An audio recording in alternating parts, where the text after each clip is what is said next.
Everyone, আসসালামু আলাইকুম সবাইকে। সবকিছু ঠিকঠাক আছে কিনা, আমাকে শোনা যাচ্ছে কিনা একটু জানাও।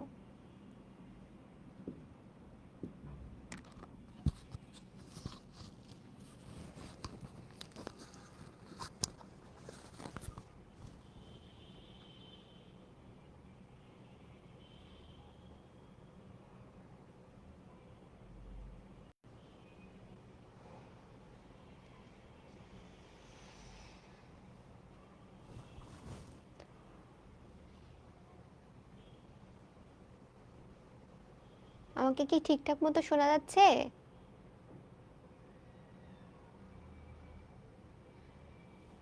কমেন্টস দেখতে পাচ্ছি না তোমাদের।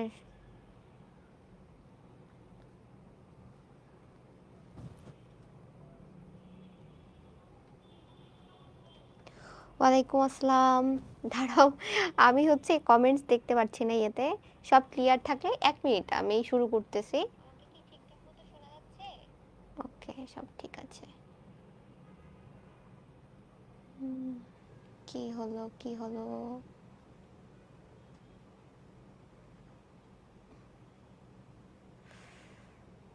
শিট।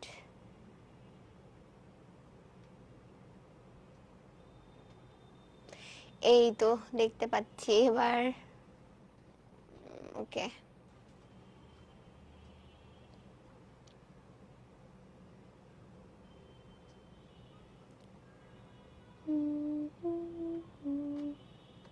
একটু দাঁড়াও আপু, ক্লাস শুরু করে দেবো এখনই।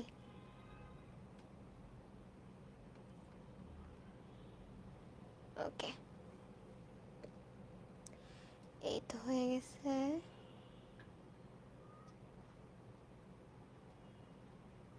আচ্ছা, সোনার তরী কবিতাটা কে কে পড়ছো বলো তো একটু আমাকে। সত্যি করে বলবা, মিথ্যা কথা বলবা না। ওকে, কারা কারা পড়ছো আমাকে একটু জানাও সবাই। আলহামদুলিল্লাহ, আলহামদুলিল্লাহ ভালো আছি। তোমরা সবাই কেমন আছো সেটা বলো।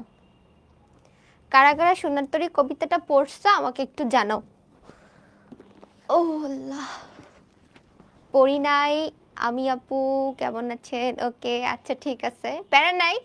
না পড়লে কোনো সমস্যা নাই, আজকে আমরা এই ক্লাসে খুব সুন্দর করে আলোচনা করব। আচ্ছা, সোনার তরী কবিতা হচ্ছে রবীন্দ্রনাথ ঠাকুরের খুব বিখ্যাত একটা। সবাই কি চলে আসছি? আমি ক্লাস শুরু করে দিচ্ছি কিন্তু। সবাই রেডি? সবাই একবার করে লেখি। সবাই একবার করে লিখি যে আপু রেডি। রেডি বললে আমরা শুরু করব। রেডি বললে শুরু করব। বাংলা ব্যাকরণ শোয়েব ফার্স্ট ক্লাসটা, আমাদের ওরিয়েন্টেশন ক্লাসটা একটু দেখো বাবা। কারণ আমি ওই ক্লাসে একদম এগুলো নিয়ে বিস্তারিত আলোচনা করেছি। ক্লাসের মাঝখানে এগুলো জিজ্ঞেস করুন, ওকে? কনসেন্ট্রেশন নষ্ট হয়ে যাচ্ছে। আচ্ছা রেডি? ওকে, শোনো। সোনার তরী কবিতা রবীন্দ্রনাথ ঠাকুরের অনেক বিখ্যাত একটা কবিতা ভাই। এই কবিতা কিন্তু তিনি কুষ্টিয়ার শিলাইদহে বসে লিখেছিলেন। যেহেতু রবীন্দ্রনাথ ঠাকুর আর জমিদার ছিলেন, তার মানে ওনারা যখন ওনাদের জমিদারের খাতিরে অনেক জায়গায় যাইতে হইতো, সো তার অনেক জায়গায় ঘোরাফেরা করা লাগতো। তো সেই সময়কার বাংলাদেশের যে কুষ্টিয়া জেলার যে শিলাইদহ আছে, তো এই কুষ্টিয়াতে শিলাইদহতে বসে তিনি এই কবিতাটা কিন্তু রচনা করেছিলেন। তো এই কবিতাটা যখন তিনি রচনা করেন, তিনি আসলে তখন মৃত্যুটা উপলব্ধি করতে পারতেছিলেন যে আসলে হয়তো এই পৃথিবীতে তার আর সময় বেশি নাই এবং তাকে হয়তো এই পৃথিবী ছেড়ে চলে যেতে হবে। বাট তিনি যে তার এই পুরো জীবনে এত এত সাহিত্যকর্ম সৃষ্টি করেছেন, এই জিনিসগুলোকে আদৌ মানুষ গ্রহণ করবে কিনা, এই ব্যাপারগুলো নিয়ে তিনি কিন্তু একটু হতাশ ছিলেন। সেই হতাশা থেকেই তার সোনার তরী কবিতাটা লেখা। তো এই কবিতাটা প্রথমত পড়লে মনে হবে একজন মাঝি, তারপরে একটা কৃষক, তার ধান, নদী, এই সব জিনিস নিয়ে হয়তো এখানে কথা বলতেছে। কিন্তু এই কবিতার অনেক গভীর একটা ভাবার্থ আছে। এটা একটা রূপক কবিতা। এই কবিতাটা অনেক গভীর একটা জীবন দর্শনকে নিয়ে আসলে লেখা তার একটি রচনা বলা যেতে পারে। তো এই পুরো কবিতাটা কিভাবে রূপক অর্থ এবং তোমার সাধারণ অর্থটা প্রকাশ পাচ্ছে পুরো কবিতায়, আমরা সেটা কম্পেয়ার করে পড়বো। তোমরা সবাই রেডি আছো? তাহলে আমরা শুরু করে দিই। তো চলো, প্রথমত আমরা দেখতে পাচ্ছি সোনার তরী কবিতাটা কে লিখেছেন? লিখেছেন রবীন্দ্রনাথ ঠাকুর। এবং তার এই রবীন্দ্রনাথ ঠাকুরের সোনার তরী কবিতাটি কিন্তু তার যে সোনার তরী কাব্যগ্রন্থ আছে তার যে সোনার তরী কাব্যগ্রন্থটা আছে সেখান থেকেই কিন্তু এই কবিতাটা নেওয়া হয়েছে, অর্থাৎ এটা একটা কাব্যগ্রন্থ, এখানের একটা কবিতা হচ্ছে এই কবিতাটা ছিল, তখন সেটাকে নামকরণ করা হয়েছে সোনার তরী। এই কবিতাটা নিয়ে কিন্তু অনেক মানুষরা অনেক ধরনের বিশ্লেষণ করেছেন, অনেক ধরনের মতামত দিয়েছেন, এবং প্রত্যেক বছরই হয়তো দেখা যায় 2-3 বছর পর পর নতুন নতুন লেখকরা নতুন নতুন মতবাদ দিয়ে থাকেন, অর্থাৎ তার কবিতাটা এতটা বিখ্যাত যে সবাই এটাকে নিয়ে এখনো পর্যন্ত আলোচনা সমালোচনা করছেন। ঠিক আছে, তো চলো আমরা একটু ছোট্ট করে বেসিক জিনিসগুলো দেখে নিই যে এটার মূল কথা কি, এখানে লেখক আমাদেরকে কি প্রকাশ করতে চেয়েছেন, আমাদের কাছে তিনি কি বার্তা পৌঁছাতে চেয়েছেন, প্রত্যেকটা গল্প এবং প্রত্যেকটা কবিতায় কিন্তু সেটা আমি তোমাদেরকে বলে দিই, তাই না বলো? তো দেখো, এটি একটি রূপক শ্রেণীর একটি রূপক কবিতা। এটি একটি কি কবিতা যদি বলা হয় থাকে তোমার পাঠ্য বইয়ের কোন কবিতাটি একটি রূপক কবিতা, তাহলে আমরা কি অ্যান্সার করব? সোনার তরী। সোনার তরী আমাদের একটি রূপক কবিতা। তারপরে দেখো, মূল ভাববস্তু বা বিষয়বস্তু হচ্ছে মহাকাল এবং মানুষ। তোমাদের অনেকের কাছে এটা মাথায় ঢোকে না যে আপু মহাকালটা মানে কি? মহাকালটা মানে হচ্ছে আমাদের মৃত্যুটা, অ্যাকচুয়ালি মানে এখানে আমাদের জীবনে যে মৃত্যুটা অনিবার্য এই জিনিসটাকে বলা হচ্ছে মহাকাল। তোমরা একটু মাথাটা ঠান্ডা করে এটা মনে রাখবা, কারণ এখানে প্রচুর মহাকালের কথা আসবে। তো তোমরা যদি মহাকাল বিষয়টা না বোঝো তখন আমি যখন মহাকাল মহাকাল বলবো তখন কিন্তু কিছুই বুঝতে পারবা না। সো এক্ষেত্রে মহাকাল বলতে এখানে আসলে মৃত্যুকে বোঝানো হচ্ছে। কাকে বোঝানো হচ্ছে? সবাই একটু লিখি আমরা, মৃত্যুকে বোঝানো হচ্ছে। তো মানুষ এবং মৃত্যু কতটা সত্য সেই জিনিসটাকে এই কবিতায় ফুটিয়ে তোলা হয়েছে, এবং এই যে মহাকাল এবং মানুষকে ফুটিয়ে তোলা হয়েছে একজন ব্যক্তি, তোমার হচ্ছে একজন ব্যক্তি এবং বর্ষার চিত্রের সাথে। একজন কৃষকের যে বর্ষার সময় তার ধান নিয়ে যে সে বসে আছে, এটা একটা করুণ পরিণতি। তো এই জিনিসটাকে কিন্তু লেখক এই মহাকাল এবং মানুষের সাথে কি করেছেন? কম্পেয়ার করেছেন। তারপরে দেখো মর্মবস্তু, এটা এই পুরো কবিতাটার অ্যাকচুয়ালি যে মানে ভাবাবেগটা বলা যেতে পারে যে এখানে কি আনন্দ প্রকাশ পাচ্ছে, এখানে কি খুশি প্রকাশ পাচ্ছে, না হতাশা, না বিষাদ, কি প্রকাশ পাচ্ছে? এই কবিতার মাধ্যমে লেখকের জীবন নিয়ে যে হতাশা, সেই হতাশা দেখো, রবীন্দ্রনাথ ঠাকুরও কিন্তু লাইফ নিয়ে হতাশ ছিলেন। শুধু যে তুমি আর আমি যে শুধুমাত্র লাইফ নিয়ে হতাশ এটা না, তার মানে বড় বড় লেখকরাও কিন্তু হতাশ ছিলেন। তো এই পুরো কবিতার যে মর্মবাণী সেটা হচ্ছে হতাশা, এখানে লেখকের হতাশা প্রকাশ পেয়েছে। তারপরে দেখো, এবং হতাশা প্রকাশ পাওয়ার সাথে সাথে এটা একটি ভাববাদ, মানে প্রচুর ভাবাবেগ আছে এখানে, অনেক ভাব আছে।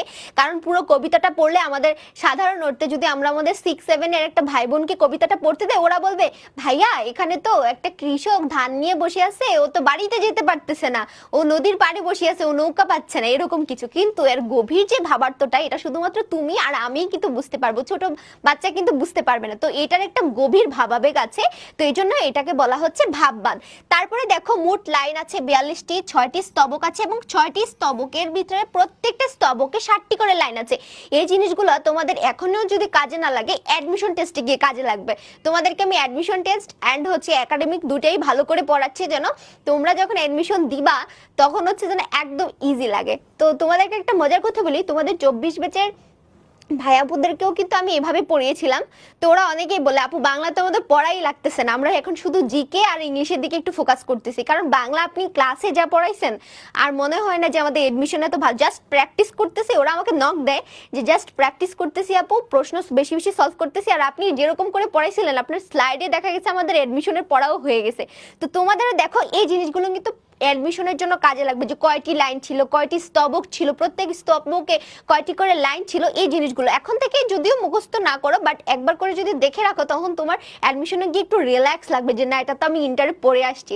তারপরে দেখো, মূল বাণী বা মর্মবাণী হচ্ছে তোমার জীবন দর্শন, কর্মীর চেয়ে কর্ম অধিক প্রত্যাশিত। এই যে এই কথাটা একটু মনে রাখবা যে কর্মীর চেয়ে কর্ম বেশি কি বলতো প্রত্যাশিত। অর্থাৎ এই কবিতার সাথে কিন্তু আমরা আরো একটা কথা বলতে পারি, এই কবিতার সাথে আমরা আরো একটা গুরুত্বপূর্ণ সাথে পড়েছিলেন। হ্যাঁ হ্যাঁ হাসান, তুমি তো সামিউল ছিল, হাসান ছিল। আচ্ছা, ওই দিনের একটা লাইভ ক্লাস নিয়েছিলাম আমি, হচ্ছে তোমার বি ইউনিটের বাচ্চাদের জন্য। তো তখন সেখানে কিন্তু যে হাসান ছিল, সামিউল ছিল। তোমাদের আই থিঙ্ক আজকে এই কবিতাটা একটু করে পড়লে তোমরা বুঝে যাবে, কারণ তোমরা ওই ক্লাসটাতে একদম ফুল টাইম ছিলা। সো তোমাদের জন্য একটু ইজি হবে কবিতাটা বুঝতে। আর যদি বেশি বোর্ড লাগে ক্লাস নাও করতে পারো, কারণ ওখানে আমি অনেক কিছু বুঝাইছি, বাট এখন হচ্ছে কবিতাটাকে আমি বিশ্লেষণ করে করে পড়াবো। সো এটা কিন্তু তোমাদের জন্য, হাসান অ্যান্ড সামিউল, এটা কিন্তু তোমাদের জন্য ইম্পর্টেন্ট। মনে করো না যে বি ইউনিটে পড়াইছি বলে তোমরা আজকে চলে যাবে, এটা করা যাবে না, ঠিক আছে? তারপরে দেখো, কর্মীর চেয়ে কর্ম অধিক প্রত্যাশিত। এই পুরোটা গল্পের সাথে যদি একটা মর্মকথা, একটা ভাব সম্প্রসারণ আমাদের অনেক বেশি মিল আছে। কোনটা জানো? 9-10 পড়ে আসছে, কীর্তিমানের মৃত্যু নাই। এই লাইনের সাথে কিন্তু আমাদের এই গল্পটার মানে এই কবিতাটার মিল আছে। কিভাবে জানো? কীর্তিমানের মৃত্যু নাই মানে হচ্ছে যারা ভালো কাজ করে যায় এই পৃথিবীতে তাদের কিন্তু কখনো মৃত্যু হয় না, তাদের মৃত্যু পরেও কিন্তু মানুষ তাদেরকে মনে রাখে, তাই না? বলে যে রবীন্দ্রনাথ ঠাকুর কত বছর আগে মারা গেছে, এখনো আমরা মনে রাখতেছি। কাজী নজরুল ইসলাম কত বছর আগে মারা গেছে, এখনো আমরা তাদেরকে কিন্তু মনে রাখতেছি। এই যে কীর্তিমানের মৃত্যু নাই, এই লাইনটার সাথে কিন্তু এই কবিতাটার ভাবার্থের একটা মিল আছে। তোমরা কি বুঝতে পারছো? কানেক্ট করতে পারছো তোমরা এই জিনিসটা? তারপরে দেখো, এই পুরো কবিতায় ধান হচ্ছে তোমার, ধান শব্দটা 2বার ব্যবহার করা হয়েছে। তারপরে হচ্ছে তোমার তরি শব্দটা হচ্ছে ধান একবার, সোনার ধান হচ্ছে তোমার 2বার, তারপরে তরি হচ্ছে 4বার, সোনার তরি হচ্ছে 1বার, এটা ব্যবহার করেছে। এবং সবচেয়ে ইম্পর্টেন্ট হচ্ছে সোনার তরি কবিতায় কোন মাসের নাম ব্যবহার করা হয়েছে এবং কোন ঋতু। ঋতু আর মাস যেন আমরা গোলায় না ফেলি, এখানে কিন্তু শ্রাবণ মাসের কথা বলা হয়েছে। কার কার কথা বলা হয়েছে বলো তো? এখানে কিন্তু তোমার বলা হয়েছে শ্রাবণ মাসের কথা। কোন মাসের কথা? শ্রাবণ মাসের কথা বলা হয়েছে। এবং দেখো এখানে ঋতু যেটা, সেটা ছিল বর্ষা ঋতু। সেটা কি ঋতু ছিল? কি রে, আমার আজকে একটা কালারও পছন্দ হচ্ছে না কেন? রেড দিব, রেডই দি। তার মানে বলো, সবাই একটু বলো এখানে কোন মাসের উল্লেখ আছে? আমরা জানি যে শ্রাবণ মাসে অনেক বেশি বৃষ্টি হয়, তো যেহেতু এখানে বর্ষার ঋতুটার চিত্র ফুটে উঠেছে, তার মানে এখানে শ্রাবণ মাসের কথা বলা হয়েছে, তাই না? ওকে, তোমরা এতটুকু বুঝতে পারছো? কারো কোনো প্রবলেম আছে? যদি বুঝতে পারো তাহলে ডান লিখো, দেন আমরা নেক্সট স্লাইডে চলে যাই। পাঠ পরিচিতি। এই পুরো যে পাঠ পরিচিতিটা আছে এটাকে আমরা 3টা জিনিসে ভাগ করতে পারি। যেমন দেখো, এই না 2টা জিনিসে ভাগ করতে পারি। সেটা হচ্ছে এই যে সোনার তরী কবিতাটা, একটা হচ্ছে দ্বীপ সদৃশ ধান খেতে নিঃসঙ্গ কৃষক এবং শঙ্কিত কৃষক, আর একদিকে হচ্ছে কবির জীবন দর্শন। এই যে এখানে একজন কৃষক বসে আছে একদম একা একা, তার ধান নিয়ে, সে যে ধান ফলাইছে সে ধানটা নিয়ে সে একা একা বসে আছে। এই যে তার বসে থাকার যে চিত্রটা, এটা কিন্তু কবির জীবন দর্শনের সাথে সম্পর্কযুক্ত। কিসের সাথে সম্পর্কযুক্ত? কবির জীবন দর্শনের সাথে সম্পর্কযুক্ত। এবং দেখো এখানে মহাকালের সভ্যতার কি, মহাকালের তোমার যে কঠিন পরিস্থিতি, সেখানে বিলীন হওয়ার জন্য কৃষকের অপেক্ষা মাঝির সোনার ধান নিয়ে চলে যাওয়া। আর এখানে আমরা দেখছি প্রকৃতির অনিবার্য বিষয়কে এড়াতে না পারা, মানুষের মহৎ কর্মে টিকে থাকা। অর্থাৎ দেখো 2টা জিনিসের সাথে 2টা জিনিস কিভাবে কম্পেয়ার করছে আমি তোমাদেরকে বলে দিচ্ছি। বলতেছে যে মহাকালের যেই হচ্ছে তোমার কঠোর একটা সত্য হচ্ছে মহাকাল আমাদের সবার জীবন আসবে, অর্থাৎ মৃত্যু আমাদের সবার লাইফে আসে, তাই না? আমরা কি কখনো মৃত্যুকে এড়াইতে পারি? আমরা কিন্তু কখনো মৃত্যুকে এড়াইতে পারি না। তো দেখো, তো এই যে দেখো মহাকালের যে শূন্যতায় সে বিলীন হওয়ার জন্য কৃষকের যে অপেক্ষা, এবং সেটা হচ্ছে প্রকৃতির অনিবার্য বিষয়কে এড়াতে না পারা। অর্থাৎ এখানে কৃষকের যে দৃশ্য আর আমাদের জীবনে আমরা যে মৃত্যুকে এড়াতে পারি না, এই পুরোটা 2টা জিনিস কিন্তু একে অপরের পরিপূরক। তারপরে দেখো মাঝির সোনার ধান নিয়ে চলে যাওয়া।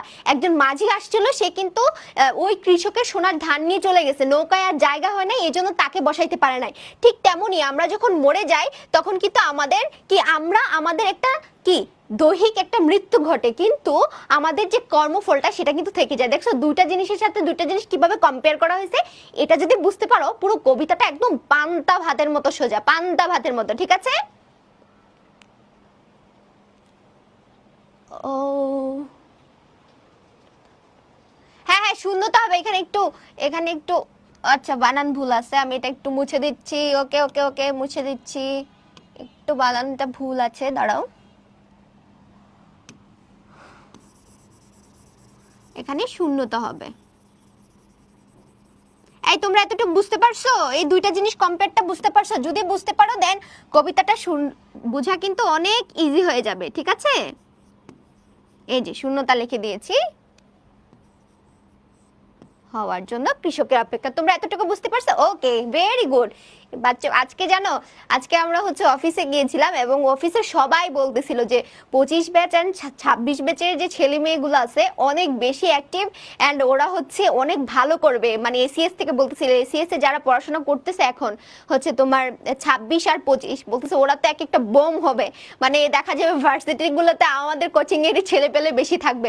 তো সবাই বলতেছিল এবং আমিও খুব তোমাদের প্রশংসা করতেছিলাম যে তোমরা যারা আমার কোর্সে আছো, আমি ওদেরকে বলতেছিলাম যে হ্যাঁ আমার পার্সোনাল ব্যাচের বাচ্চা কাচ্চাগুলো খুব ভালো, এরা এত অ্যাক্টিভ থাকে, এত মনোযোগ দিয়ে ক্লাস করে, এরা একটা উল্টাপাল্টা কমেন্ট তো দূরে থাকে, একটা কমেন্টও করে না, ওরা এত মনোযোগ দিয়ে ক্লাস করে। তো সবাই খুব হাসাহাসি করতেছিল যে তোমরা আসলে অনেক ভালো করবা, তো তোমাদেরকে নিয়ে আমাদের অনেক আশা যেন তোমরা অনেক বেশি ভালো করতে পারো। তোমাদের ভালো করার জন্য যতটুকু তোমাদের দেওয়া দরকার সব কিছু দিব ইনশাল্লাহ। তারপরে দেখো এই যে দেখো আমরা সোনার তরীতে দেখতে পাচ্ছি অনিবার্য পরিণতি, কৃষক, কর্মস্থল, মহাকাল, একটা সার্কেল দেখতে পাচ্ছি। এই মহাকাল মানে কি? এই মহাকাল মানে হচ্ছে এখানে মৃত্যুকে বোঝাচ্ছে। কি কাকে বোঝাচ্ছে? এই মহাকাল মানে মৃত্যুকে বোঝাচ্ছে। তো এই মৃত্যু হচ্ছে আমাদের একটা অনিবার্য পরিণতি, যেমন কৃষক এবং হচ্ছে কর্মস্থল। আমরা হচ্ছে এই কৃষক মানে হচ্ছে এখানে লেখক, কৃষক মানে হচ্ছে এখন এখানে লেখক, আর কর্মস্থল মানে হচ্ছে তার সৃষ্টিকর্ম, তার সৃষ্টিকর্ম, লেখকের সৃষ্টি কর্ম, এবং পরবর্তীতে লেখকের অনিবার্য কি? মৃত্যু। এটা একটা সার্কেল, এই পুরো কবিতাটা একটা সার্কেলের মধ্য দিয়ে গিয়েছে। তারপরে দেখো কি হচ্ছে, এটা সাধু ও চলিত ভাষায় লেখা, বিষয়বস্তু তো আমরা পড়লাম। আচ্ছা ছন্দটা একটু ইম্পর্টেন্ট, এটা আমাদেরকে একটু দেখতে হবে। এটা মাত্রাবৃত্ত ছন্দে রচিত। কোন ছন্দে রচিত? মাত্রাবৃত্ত ছন্দ। এখানে 5+8 মাত্রার পূর্ণ পর্বে বিন্যস্ত এবং শূন্য নদীর তীরে মাত্রাবৃত্ত ছন্দের 8 মাত্রা, এটা মনে রাখবা, ঠিক আছে? এটা কিন্তু পরীক্ষা চলে আসবে। তাহলে আমাদের সোনার তরী কবিতা কোন ছন্দে রচিত? মাত্রাবৃত্ত ছন্দে রচিত, এবং সেটা কয় মাত্রার? 8+5 মাত্রার পূর্ণ পর্বে রচিত, এবং এই যে শূন্য নদীর তীরে এটা হচ্ছে মাত্রাবৃত্ত ছন্দের 5 মাত্রা রচিত, এটা একটু তোমরা মনে রাখবা। তারপরে দেখো কবিতার প্রেক্ষাপট হচ্ছে বিরূপ পরিবেশে এক কৃষকের অসহায়ত্ব, ফসল তোলার যে অনিষ্টতা, এটা হচ্ছে পুরো গল্পটার একটা প্রেক্ষাপট, অর্থাৎ পুরো গল্পের বিষয়বস্তুটা। তারপরে দেখো সোনার তরী কবিতার রূপকার্থে প্রকাশিত হয়েছে কবির দুঃখ, এখানে কবির দুঃখ, কবির হতাশা, এই জিনিসগুলো প্রকাশ পাচ্ছে। ঠিক আছে, তোমরা এতটুকু পর্যন্ত মোটামুটি বুঝতে পারছো? আচ্ছা আমরা একটু লেখক পরিচিতিটা দেখে নিব। আচ্ছা মাত্রাবৃত্ত ছন্দ কি, অক্ষরবৃত্ত ছন্দ কি, তারপরে হচ্ছে গদ্য ছন্দ কি, এগুলো অনেক বড় বড় টপিক, আলোচনার বিষয়। এই জিনিসগুলো নিয়ে যদি কখনো আমার ভিডিও বানানোর সুযোগ হয়, দেন হচ্ছে আমি এগুলো নিয়ে একটা আলাদা ভিডিও বানানোর ট্রাই করব, কারণ এগুলো ক্লাসে বুঝাইতে গেলে ক্লাস আর আমাদের করা হবে না। তো আপাতত আমাদের পরীক্ষা যেটা আসে আমরা এতটুকু পড়ে রাখি যে এই কবিতাটা মাত্রাবৃত্ত, মানে এক একটা ছন্দে রচিত থাকে। প্রত্যেকটা কবিতা কিন্তু দেখবা যে সব কবিতা কিন্তু সেম না, একটা একটা ছন্দ তারা ফলো করে। তো এরকম অক্ষরবৃত্ত ছন্দ, মাত্রাবৃত্ত ছন্দ, গদ্য ছন্দ আছে। তো আমার যদি কখনো সুযোগ হয় এগুলো নিয়ে আমি ভিডিও বানানোর ট্রাই করব, ঠিক আছে?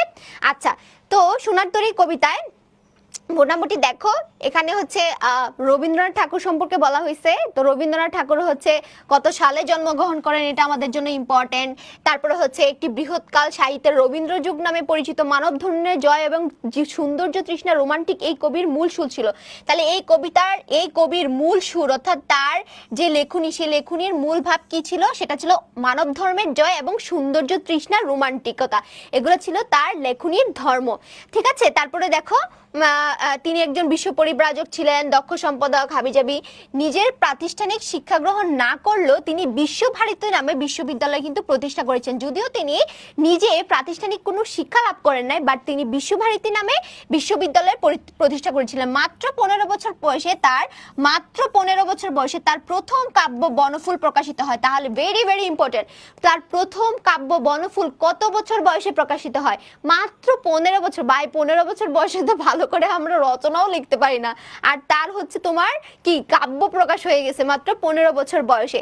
এবং গীতাঞ্জলি এবং অন্যান্য কাব্যের কবিতা সমন্বয়ে স্ব-অনুদিত সং অফারিংস গ্রন্থের জন্য তিনি 1913 খ্রিস্টাব্দে প্রথম এশিয়া মহাদেশের মধ্যে তিনি নোবেল পুরস্কার লাভ করেন। তাহলে সেটা তিনি যে গীতাঞ্জলি কাব্যটি রচনা করেছিলেন সেই কাব্যের ইংরেজি ভাষণ, যেটা ইংরেজি ভাষণ হচ্ছে সং অফারিংস, এই সং অফারিংস এর জন্য তিনি 1913 সালে পুরো এশিয়া মহাদেশের মধ্যে প্রথম বাঙালি হিসেবে কিন্তু তিনি নোবেল পুরস্কার লাভ করেছিলেন, ঠিক আছে? তারপর তিনি হচ্ছে ছোট গল্পের পথিকৃত বা শ্রেষ্ঠ শিল্পী বলা হয়ে থাকে তাকে। ছোট গল্পের জন্য তিনি বেশি বিখ্যাত। তিনি মানসী, সোনার তরী, চিত্রা, খনিকা, বলাকা, পুনশ্চ, জন্মদিনের শেষ লেখা তার অন্যতম কাব্যগ্রন্থ, মনে রাখবা তার কাব্যগ্রন্থগুলো। কাব্য নাট্য হচ্ছে তার বিসর্জন, চিত্রাঙ্গদা, কাহিনী কবিতা সংকলন হচ্ছে কথা ও কাহিনী, তার বিভিন্ন স্বাদের রচনা। 1941 সালে 7ই আগস্ট তিনি মৃত্যুবরণ করেন। বুঝতে পেরেছ? কারো কোনো সমস্যা লেখক পরিচিতি নিয়ে?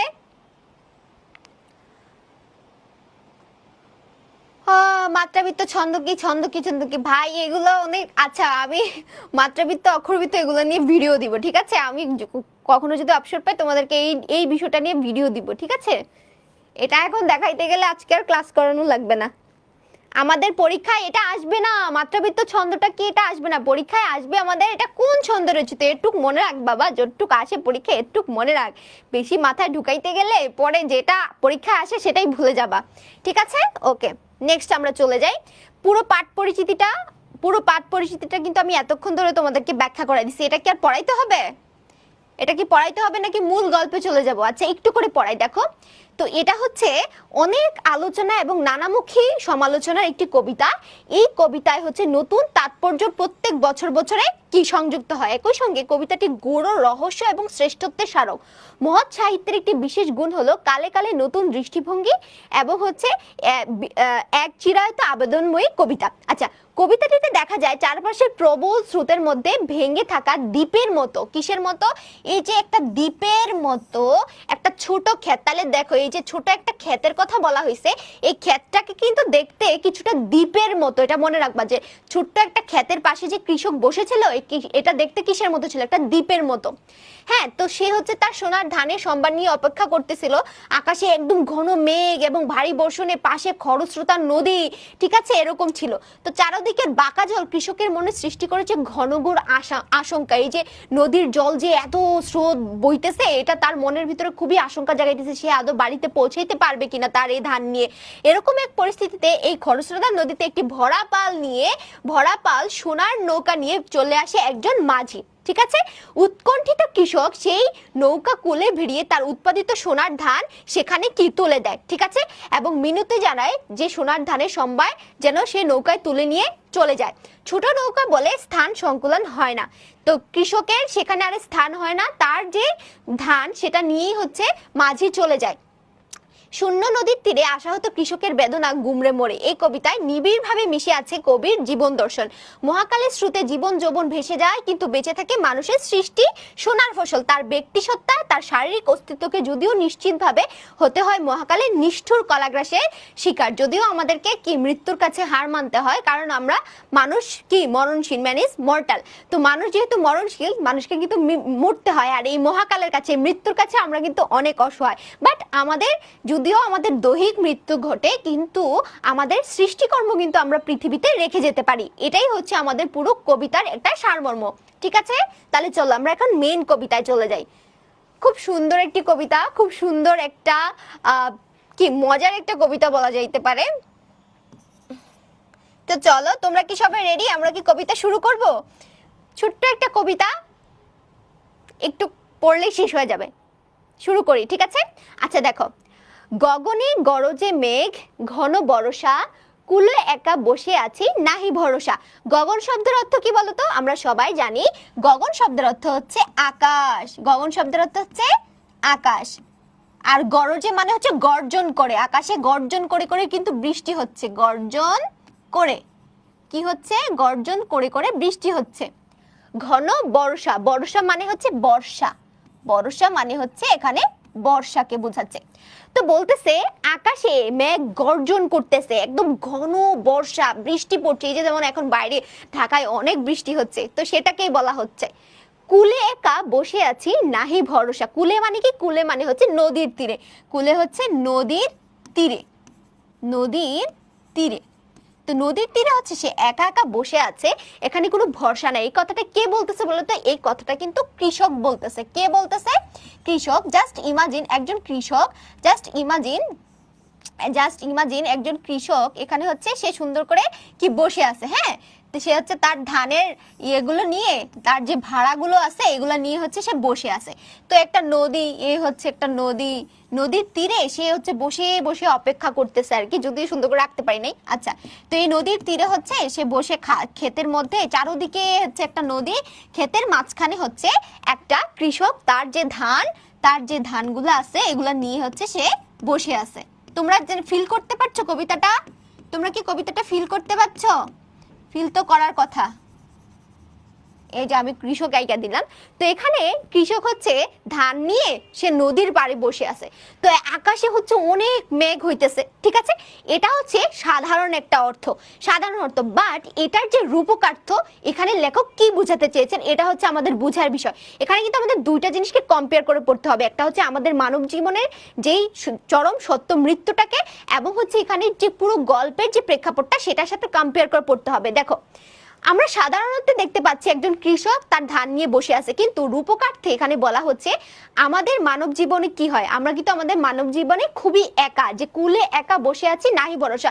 আমাদের লাইফে আমাদের সব কাজ একা একা করতে হয় না, আমাদের পড়াশোনাটা আমাদের নিজের করতে হয়, আমাদের কর্মক্ষেত্রটা আমাদের নিজের সৃষ্টি করতে হয়, আমাদের নিজের চাকরি নিজে নিতে হয়, এবং মৃত্যুর সময় কিন্তু আমাদের একাই মরতে হয়, কেউ আমাদের সাথে মারা যায় না। তো লেখক হচ্ছে এই জন্যই বলতেছেন আর কি, যে সে লাইফের এমন একটা পর্যায়ে চলে আসছে, সে এখন বড্ড একা এবং তাকে চলে যেতে হবে। চারপাশে শুধু মৃত্যু চিন্তনা, যে চিন্তা, মৃত্যুর যে চিন্তা, এটা চারপাশে ঘুরপাক খাচ্ছে এবং সে একা বসে আছে। অর্থাৎ সে যে মানব জীবন, যে মানব যে একা, তাদের যে একাকিত্বটা, এই জিনিসটা কিন্তু এই দুইটা লাইনের মাধ্যমে প্রকাশ পেয়েছে। তোমরা কি বুঝতে পারছো? বুঝতে পারছো? তোমরা যে দুইটা লাইন পড়াবো তোমরা একটু বুঝতে পারলে ডান লিখবা, তাহলে আমি বুঝতে পারবো যে তোমরা বুঝতে পারছো, ঠিক আছে? তারপরে দেখো, মানব কল্যাণের স্লাইড তো আমি দিয়ে দিয়েছি, একটু চেক করো।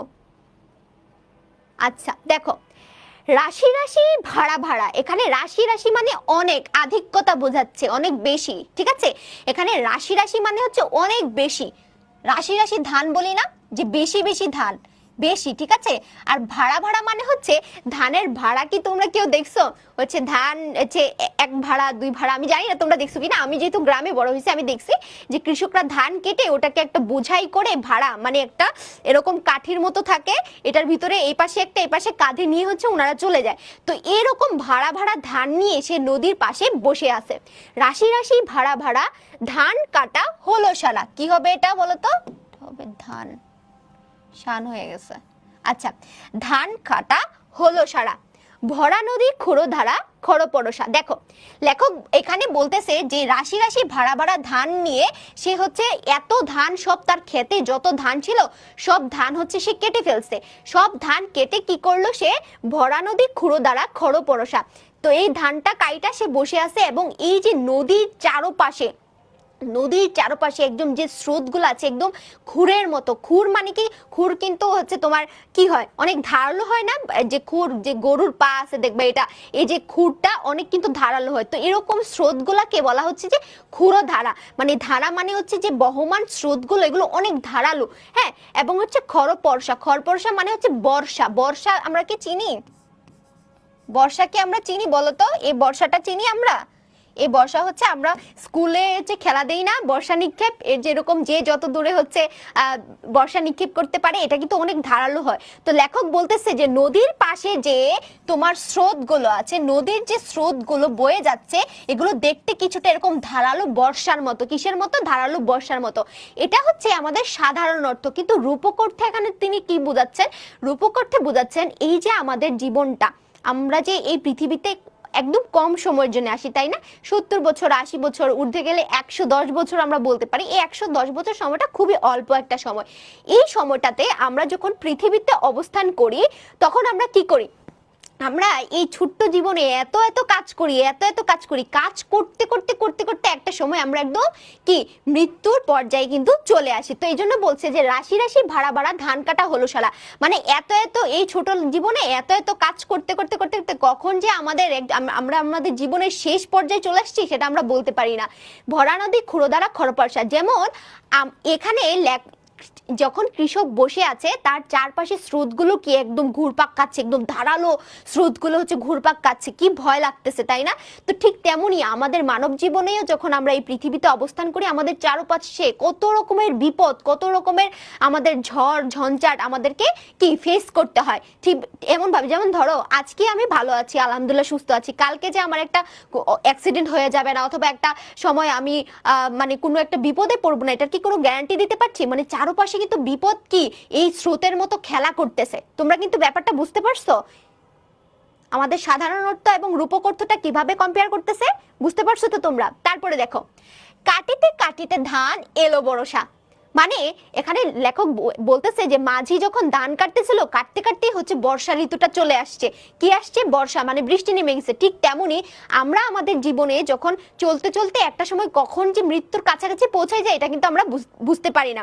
অর্থাৎ এই ছোট্ট জীবনটা থেকে আমরা মানে এনজয় করতে করতে এমন ভাবে কাটাইয়ে দেয় যে কখন যে মৃত্যুর কাছে চলে যায় সেটা আমরা ফিল করতে পারি না। ঠিক তেমনি বলছে কাটিতে কাটিতে ধান এলো বর্ষা, অর্থাৎ চলতে চলতে মৃত্যু পর্যায়ে আমরা চলে এসেছি। একটুখানি ছোট ক্ষেত আমি একলা। তাহলে এই ক্ষেতটা কেমন ছিল দেখতে? ক্ষেত মানে হচ্ছে জমি আর কি। আমি জানি না তোমরা ক্ষেত শব্দ, এই ক্ষেত মানে কিন্তু তুই ক্ষেত এটাকে বোঝাচ্ছে না, এই ক্ষেত মানে হচ্ছে ধানের জমিকে বোঝাচ্ছে। তো দেখো একটুখানি ছোট ক্ষেত আমি একলা। তো এই যে ছোট ক্ষেতের মধ্যে কৃষক বসে আছে, সে কিভাবে বসে আছে? সে একা একা বসে আছে, তাই না? ছোট্ট একটা ক্ষেতের মধ্যে সে একা বসে আছে। ঠিক তেমনি এই যে আমাদের পৃথিবীটা, এই পৃথিবীতে আমাদের যে সময়টা আছে খুব ছোট একটা সময়, এবং এই সময়টাতে আমরা কিন্তু খুব একা। আমরা এসেছিও একা, আমরা কিন্তু যাবো একা। এটাই বুঝাইছেন যে কাটিতে কাটিতে ধান এলো বর্ষা, একটুখানি ছোট ক্ষেত আমি একলা। এই পৃথিবীতে আমি কি খুবই একা। লেখক বলতেছেন যে সে এখন যে অবস্থানে আছেন, তার যে বয়সটা হয়েছে সেখানে তিনি খুবই একা, তাকে একাই চলে যেতে হবে। চারোদিকে বাঁকা জল করিছে খেলা। এখানে বাঁকা জল বলতে হচ্ছে মানে নদীর ক্ষেতের চারপাশে যে তোমার ঢেউগুলো হচ্ছে একদম স্রোতগুলো যে ঘুরে বেড়াচ্ছে, এগুলোকে বলা হচ্ছে বাঁকা জল। এই বাঁকা জল বলতে এখানে আসলে মানব জীবনের যে বিরূপ পরিবেশকে বোঝানো হচ্ছে। কিভাবে? দেখো আমাদের জীবনেও, যেটা আমি একটু আগে বললাম, আমাদের জীবনে এই ছোট্ট জীবনে চলার পথে আমাদের কিন্তু লাইফে এরকম প্রচুর বাঁকা জলের সম্মুখীন হতে হয়। এই যে যেমন ধরো এখন তোমরা এইচএসসি পাস করবা, সামনে এইচএসসি দিবা, কি টেনশন, তারপরে অ্যাডমিশন দিবা, কি টেনশন, তারপরে ভার্সিটিতে ওঠার পর মা বাবার ভরণ পোষণের দায়িত্ব নিতে হয়। ছেলেরা যারা আছে তারা একসময় বিয়ে করবা, মানে স্ত্রীর দায়িত্ব নিতে হবে, ছেলে সন্তান মানুষ করতে হবে। মেয়েদেরকে কি করতে হয়? মেয়েদেরকে সংসার জীবন সামলাইতে হয়, এবং অনেক মেয়েদেরকে দেখা যায় যে নিজের পায়ে দাঁড়ানোর ইচ্ছা থাকে, নিজের পায়ে দাঁড়াইতে হয়। তো এই জীবনটা কিন্তু ইজি না, তাই না বলো? এই জীবনটা কিন্তু একা একটা সময় আমাদেরকে প্রচুর স্ট্রাগল করতে হয়, এবং সেই সময়টাতে কিন্তু আমাদের প্রচুর বাঁকা জল আসে, অর্থাৎ অনেক দুঃখ আসে, কষ্ট আসে, অনেক ঝড় ঝঞ্ঝাট, এগুলো কিন্তু আমাদের পোহাইতে হয়। এই বাঁকা জল বলতে এখানে আসলে রূপক অর্থে আমাদের মানব জীবনের যে বিরূপ পরিবেশ সেটাকে বোঝাচ্ছে, আর সাধারণ অর্থে হচ্ছে মাঝির চারপাশের যে স্রোতধারাটা বয়ে যাচ্ছে, নদীর যে স্রোতধারা বয়ে যাচ্ছে সেটাকে বোঝাচ্ছে। ঠিক আছে, তারপরে দেখো পরপারে দেখি আঁকা তরু ছায়া মসি মাখা। এখানে পরপারে দেখি আঁকায়, পরপার বলতে কি বোঝানো হচ্ছে আমরা বুঝতে পারি? এই পরপার বলতে হচ্ছে এখানে মৃত্যু পরবর্তী জীবনকে বোঝাচ্ছে। মৃত্যু অর্থাৎ হচ্ছে তোমার কি পরকাল, অর্থাৎ বোঝাচ্ছে হচ্ছে পরকাল। তো লেখক বলতেছে এই যে তার জীবনের যে একটা সময় সে চলে আসছে, তিনি সামনে পরকালকে দেখতেছে, অর্থাৎ মৃত্যুর পরের জীবনটাকে দেখতেছে। আর এই যে তোমার যে এই পরপাটটা সেটা একদম ছবির মতো আঁকা, সেটা একদম ছবির মতো আঁকা। তরু ছায়া মসি মাখা, তরু ছায়া মসি মাখা, গ্রামখানি মেঘে ঢাকা প্রভাত বেলা। বলতেছে যে সকালবেলা, ধরো লেখক এর সাধারণ অর্থে বলতেছে যে মাঝি সে দেখতেছে যে সে যেখানে বসে আছে তারপরে একদম নদীর ওই পারে একটা গ্রাম আছে যেটা ছবির মতো আঁকা। তো সকালবেলা যেখানে সূর্য উঠলে পুরো গ্রামটাকে মনে হয় একটা ছবির মতো আঁকা। কিন্তু এখন মেঘের যে তোমার মেঘ যেহেতু আকাশের ভিতরে চলে আসছে, সো এখন পুরো মেঘের রং কেমন হয় বলো তো? কালো না? এজন্য এই গাছের ছায়া পড়লে যেরকম কালো পড়ে, তরু ছায়া মসি মানে হচ্ছে গাছের ছায়া পড়লে যেরকম কালো হয়ে যায়, ঠিক তেমনি ওই দূরের গ্রামটাকে মেঘের যে ছায়াটা পড়ছে এটা দেখে মনে হচ্ছে একদম কালো ঘুটঘুটে অন্ধকার। অর্থাৎ এই পুরো অর্থটা সাধারণ অর্থে যদিও এখানে কৃষকের চিন্তাকে বোঝাচ্ছে, অর্থাৎ এখানে লেখক তার জীবন কে নিয়ে তার উপলব্ধি বলতেছে, আমি তো জীবনের একটা পর্যায়ে চলে আসছি, এখন এই যে মৃত্যুর পরে আমার যে জীবনটা, এটা তো একটা অন্ধকার জগৎ, এই জগৎটাতে গিয়ে আমি কিভাবে থাকবো? তিনি চোখের সামনে তিনি দেখতে পাচ্ছেন যে সামনে তার পরকাল, অর্থাৎ মৃত্যুর পরবর্তী জীবনটাকে তিনি কিন্তু ফিল করতে পারতেছিলেন। তারপরে দেখো গ্রামখানি মেঘে ঢাকা প্রভাত বেলা, এ পারেতে ছোট ক্ষেত আমি একলা গান। আচ্ছা, এই পারেতে ছোট ক্ষেত আমি একলা, এখানে হচ্ছে লেখক বলতেছে যে মাঝি এই তোমার হচ্ছে ধান ক্ষেতের পাশে বসে বলতেছে আল্লাহ ওই গ্রামের দৃশ্যটা হচ্ছে একদম অন্ধকার, ওখানে হয়তো অনেক কিছু হচ্ছে, অনেক কিছু ঘটতেছে, ওখানে হয়তো আবার বৃষ্টি হবে, আর এখানে ক্ষেতের পাশে আমি একা একা বসে আছি। অর্থাৎ লেখক বলতেছেন যে এই যে তিনি এই পৃথিবীতে এখন একা একা বসে আছেন, মানে তিনি একদম মৃত্যুর কাছাকাছি চলে গেছেন, আর মৃত্যুর পরবর্তী জীবনটাকে তিনি উপলব্ধি করতে পারতেছেন যে এই বাড়িতে ছোট ক্ষেত আমি একলা। অর্থাৎ পৃথিবীতে যে তার একাকিত্ব জীবন সেটাকে তিনি এখানে প্রকাশ করেছেন। তোমরা কি এই পর্যন্ত বুঝতে পেরেছো? এই পর্যন্ত বুঝতে পেরেছো কবিতাটা? যদি বুঝতে পারো একটু ডান লেখো আপুকে, তাহলে আমরা পরের স্লাইডে চলে যাব। যদি না বুঝো তাহলে কিন্তু যাওয়া যাবে না, আস্তে আস্তে কিন্তু কবিতাটা আরেকটু গভীর হবে। ওকে, বুঝতে পারছো তোমরা? ওকে ওকে, ডান ডান ডান ডান, ওকে ডান। তোমরা সবাই বুঝতে পারছো? মাশাআল্লাহ মাশাআল্লাহ, এত ভালো সবাই। আচ্ছা, তারপরে দেখো, গান গেয়ে তরিবে কে আসে পারে। বলতেছে যে লেখক এতক্ষণ ধরে দেখো এই মাঝি কিন্তু একা একা বসে আছে, ওর কিন্তু খুব মন খারাপ, ও এতগুলো ধান নিয়ে বসে আছে, এই ধানগুলো নিয়ে সে বাড়িতে যাইতে পারবে কিনা, সে খুব টেনশন আছে। যদি ধরো এরকম তুমি একটা রেল স্টেশনের পাশে বসে আছো, কখন ট্রেন আসবে জানো না, হুট করে দেখলে একটা ট্রেন আসতেছে, তখন তোমার মনের ভিতরে কি একটা ট্রেন আসতেছে, একটা ট্রেন আসছে, এরকম একটা আশ্চর্য মানে তোমার একটা ফিলিংস আসবে না? তো এরকম ভাবে কৃষকও দেখতেছে যে দূরে নৌকা দিয়ে কি যেন একটা আসতেছে, তখন তার খুব খুশি লাগছে যে হ্যাঁ কি যেন একটা আসতেছে, হয়তো আমাকে সে নিয়ে যাবে। বলছে গান গেয়ে তরিবে কি আসে পারে। তরি মানে কি? তরি মানে হচ্ছে নৌকা। তো এই যে মাঝি যে আসতেছে সে হচ্ছে কিভাবে আসতেছে, সে গান গাইতে গাইতে আসতেছে। গান গেয়ে তরিবে কে আসে পারে, বলছে এই পাড়ের দিকে কে যেন আসতেছে গান গেয়ে গিয়ে। অর্থাৎ এইখানে যদিও কৃষকের হচ্ছে তোমার মাঝিকে দেখে এই কথা বলা হচ্ছে, কিন্তু তোমার রূপক অর্থে কিন্তু এখানে আমাদের লেখক মৃত্যুকে বলতেছে যে ওই যে দেখো মহাকাল, মহাকাল বা মৃত্যু, এই যে মহাকাল আমার দিকে ধেয়ে আসতেছে, সে গান গায়া নাচতে নাচতে আসতেছে, হ্যাঁ এই পৃথিবীতে তো তোমার টাইম শেষ। অর্থাৎ আজরাইলের কথা বলতেছে আর কি, আজরাইল আসতেছে এমন টাইপের, যে মৃত্যু অর্থাৎ মহাকাল আসতেছে, তার মৃত্যু বা মহাকাল তার সামনে আসতেছে, সে দেখতে পাচ্ছে যে সামনে তার মৃত্যু বা মহাকাল। এই জিনিসটাকে বলা হচ্ছে গান গেয়ে তরিবে কে আসে পারে। অর্থাৎ সে মহাকালকে দেখে কিন্তু এখানে চিনে ফেলছে। বুঝতে পারছো তোমরা? নেক্সট চলে যাই আমরা। দেখে যেন মনে হয় চিনি উহারে। তো কৃষক বলতেছিল, আহা ছবিটা তো ওইখানে আঁকছিলাম বুঝাইতে সুবিধা হইতো। তো কৃষক বলতেছে তোমার হচ্ছে এই মাঝিকে দেখে তো আমার মনে হচ্ছে আমি মাঝিটাকে চিনি। লেখক মানে এখানে কৃষকের মনে হচ্ছে আমি মনে হচ্ছে এই মাঝিটাকে আমি চিনি, ওকে আগে কোথাও দেখছি। অর্থাৎ লেখক বলতেছে এই যে মৃত্যুটা যে আসতেছে একে তো আমি চিনি, এই মৃত্যু যে আমার জীবনে অনিবার্য সেটা তো আমি জানি। ঠিক আছে, তারপরে দেখো, দেখে যেন মনে হয় চিনি উহারে, ভরা পালে চলে যায় কোনো দিকে নাহি চায়, ঢেউগুলি নিরুপায় ভাঙে দুধারে। ভরা পালে চলে যায়, তাহলে এই মাঝি কিভাবে চলে যাচ্ছিল? ভরা পাল মানে হচ্ছে ওই নৌকাটা পাল যুক্ত নৌকা ছিল, যে পাল আমরা চিনি না, নৌকার পাল থাকে, তো এই পাল ছিল হচ্ছে একদম ভরা পালে, একদম ভরা পাল নিয়ে হচ্ছে মাঝি নৌকা দিয়ে সে গান গাইতে গাইতে একদিকে চলে যাইতেছে। হ্যাঁ চলে যায়, কোনো দিকে নাহি চায়, সে কোনো দিকে চাচ্ছে না, তার কোনো দিকে চার দরকার নাই, মাঝি চলে যাচ্ছে কিন্তু সে নৌকা চালায়া। ঢেউগুলি নিরুপায় ভাঙে দুই ধারে। বলছে যখন সে নৌকা চালায় চলে যাচ্ছে তখন কি নদীর পানিগুলো কি দুই ধারে একদম এরকম বাড়ি খাইতেছে, এরকম বাড়ি খাইতেছে। এটা হচ্ছে সাধারণ অর্থ এখানে প্রকাশ পাচ্ছে, কিন্তু দেখো রূপক অর্থে এখানে লেখক বলতেছে যে আমাদের যে মৃত্যু বা মহাকাল, আমাদের মৃত্যু বা মহাকাল, মৃত্যু বা হচ্ছে মহাকাল, মৃত্যু বা মহাকাল। বলছে এই মৃত্যু বা মহাকাল কিন্তু সে কি ভরা পারলে আসতেছে, অর্থাৎ সে আসবে, এটা অনিবার্য সত্য। মানুষ মৃত্যু, মানুষ মরণশীল, এটা অনিবার্য সত্য। তো এই জন্য বলা হচ্ছে যে এই মৃত্যু বা মহাকাল হচ্ছে তার দিকে ধেয়ে ধেয়ে আসতেছে, কোনো দিকে নাহি চায়, মানে সে কোনো দিকে চাচ্ছে না, মানে তুমি কি এই পৃথিবীতে থাকবা কি থাকবা না সেটা আমার দেখার বিষয় না, আমার যেটা অর্ডার আছে সেটা আমাকে পালন করতে হবে। অর্থাৎ তোমার রুটাকে নিয়ে আমার চলে যাইতে হবে এবং তোমার কি শিল্পকর্মগুলো পৃথিবীতে থেকে যাবে, এটাই বলা হচ্ছে। যে সে কোনো দিকে চাচ্ছে না, তার কারো দিকে কোনো কেয়ার নেই, কোনো দিকে চাচ্ছে না, মানে হচ্ছে এই মহাকাল বা মৃত্যু সে কিন্তু কারো ধার ধারে না। সে কিন্তু আমি যদি এখন বলি যে মহাকাল তুমি আমাকে আমার জীবনটা নিয়ে যাও না, তুমি আমাকে আরো পৃথিবীতে থাকতে দাও, আমি আরো বাঁচতে চাই, আমরা যদি মৃত্যুর কাছে এভাবে কামনা করি, মৃত্যু কি কখনো আমাদের নাম কথা শুনবে? কখনো আমাদের কথা শুনবে না।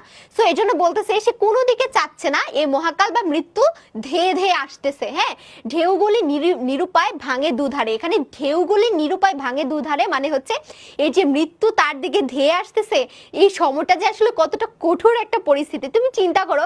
তোমার যদি ফিল হয়, তুমি চোখ বন্ধ করে, মানে মাঝে মাঝে এটা আমার হয়, আমি জানি না, এবং আমি একজন শায়েকের দেখছিলাম যে যাদের হচ্ছে মৃত্যু চিন্তাটা নাকি মাথায় আসে, তাদের উপর যখন আল্লাহর রহমত থাকে বা স্রষ্টার রহমত যখন থাকে, তখনই হচ্ছে মৃত্যু চিন্তাটা তোমাকে ভাবাবে।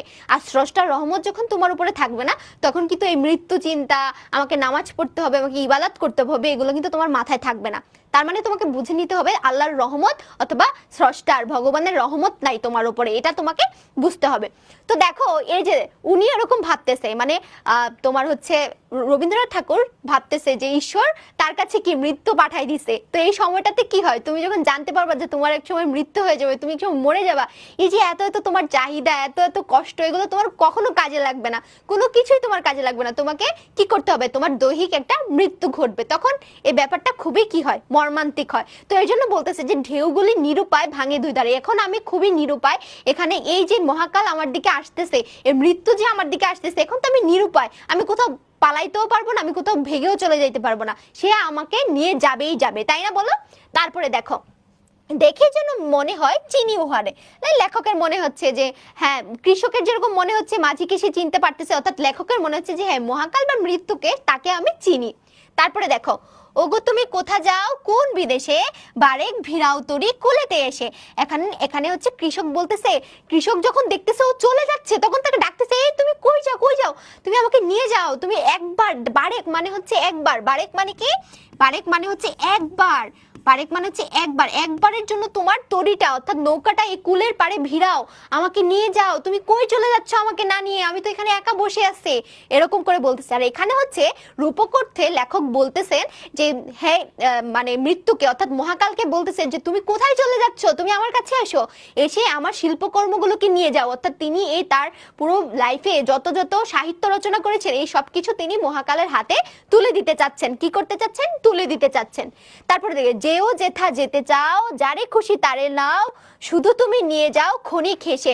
এখানে কৃষক কি বলতেছে, কৃষক বলতেছে আচ্ছা ঠিক আছে বাবা, তোমার যেখানে ইচ্ছা তুমি সেখানে যাও, কিন্তু যাওয়ার আগে আমার এই ধানগুলোকে অন্তত তোমার সাথে নিয়ে যাও, আমার এই ধানগুলোকে নদীর ওই পারে রেখে এসো বলে তার কাছে আকুতি মিনতি করতেছে। অর্থাৎ এখানে লেখক বলতেছে মহাকাল আমি তো চলেই যাব, কিন্তু হচ্ছে তুমি তুমি কই যাচ্ছ, তুমি যাওয়ার আগে আমার যে শিল্পকর্মগুলো আছে এখানে হচ্ছে তোমার এই যে কি শুধু তুমি নিয়ে যাও খনি খুশি, এই যে নিয়ে যাওয়াতে এখানে কিন্তু বলা হচ্ছে কর্মফল, কর্মফল বা শিল্পকর্মগুলোকে, শিল্পকর্মগুলোকে নিয়ে যাওয়ার কথা বলছে। আর যেটাকে রূপক মানে সাধারণ অর্থে বলা হচ্ছে হচ্ছে তোমার ধান, সোনার ধান, যেটাকে সাধারণ অর্থে বলা হচ্ছে সোনার ধান। কি ধান? সোনার ধান। এই সোনার ধান হচ্ছে এখানে কর্মফল বা শিল্পকর্ম। তারপরে দেখে শুধু তুমি নিয়ে যাও ক্ষণিক হেসে, বলছে একটু এসে আমার এই শিল্পকর্মগুলোকে তুমি নিয়ে যাও। তারপরে দেখো কি বলতেছে, আমার সোনার ধান কুলেতে এসে, বলছে তুমি একবারের জন্য এসে আমার এই সোনার ধানগুলো কুল থেকে নদীর পাড় থেকে নিয়ে যাও। অর্থাৎ হচ্ছে মানে হচ্ছে তার লেখকের শিল্পকর্মগুলোকে নিয়ে যাওয়ার কথা বলছে। যত চাও তত লও তরুণী পরে, বলছে যত খুশি তোমার ধান, কৃষক বলতেছে যে আমার এখানে যত ধান আছে তোমার যা খুশি তোমার নৌকায় করে তুমি নিয়ে যাও, যে যত চাও তত লও তরুণী পরে, তরুণী পরে মানে হচ্ছে তোমার নৌকার উপরে, নৌকার উপরে, তরুণী পরে হচ্ছে নৌকার উপরে, বলতেছে নৌকার উপরে তুমি নিয়ে যাও। আর আছে আর নাই দিয়েছি ভরে, তো বলতেছে যে আচ্ছা তোমার আমার কাছে যা কিছু আছে যত ধান আছে সব তুমি নিয়ে যাও, আর আছে আর নাই, বলছে আমার কাছে যা ছিল সব তোমাকে দিয়ে দিছে, আমার কাছে আর কিছুই নাই। এখানে বলা হচ্ছে মহাকালকে হচ্ছে লেখক বলতেছে যে আমার যত শিল্পকর্ম ছিল আমি সব তোমাকে দিয়ে দিছি, এখন আর আমার কাছে কিছুই নেই, আমি এখন একদমই শূন্য। তারপরে দেখো, এতকাল নদী কূলে যাহা লয়ে ছিনু ভুলে, সকলে দিলাম তুলে থরে বিথরে। তো বলছে এতকাল নদী কূলে, এই নদীর কূলে এতক্ষণ বসে বসে আমি, মাঝি বলতেছে কৃষক বলতেছে যে, এখানে কে বলতেছে, এখানে বলতেছে কৃষক। কৃষক বলতেছে যে এতক্ষণ ধরে নদীর পাড়ে বসে বসে আমি যে এত ধান কাটলাম, সব ধান কিন্তু আমি তোমাকে দিয়ে দিছি একদম থরে ভিতরে, মানে হচ্ছে স্তরে স্তরে সাজায়ে, স্তরে স্তরে কিন্তু আমি সাজায়ে সব কিছু তোমাকে দিয়ে দিছি। অর্থাৎ এখানে রূপকর্তা লেখক বলতেছে আমি আমার এই ইহ জীবনে যত কিছু সাহিত্য রচনা করেছি সব কিছু কিন্তু আমি সুন্দরভাবে স্তরে স্তরে সাজিয়ে তোমাকে দিয়ে দিলাম, যেটাকে ধানের সাথে তুলনা করা হচ্ছে। তারপরে দেখো, এখন আমারে লহ করুণা করে, বলছে বাবা এতক্ষণ তো আমার সব শিল্পকর্ম নিয়ে গেলা, এখন তোমার নৌকায় আমাকে একটু উঠাও দেখি।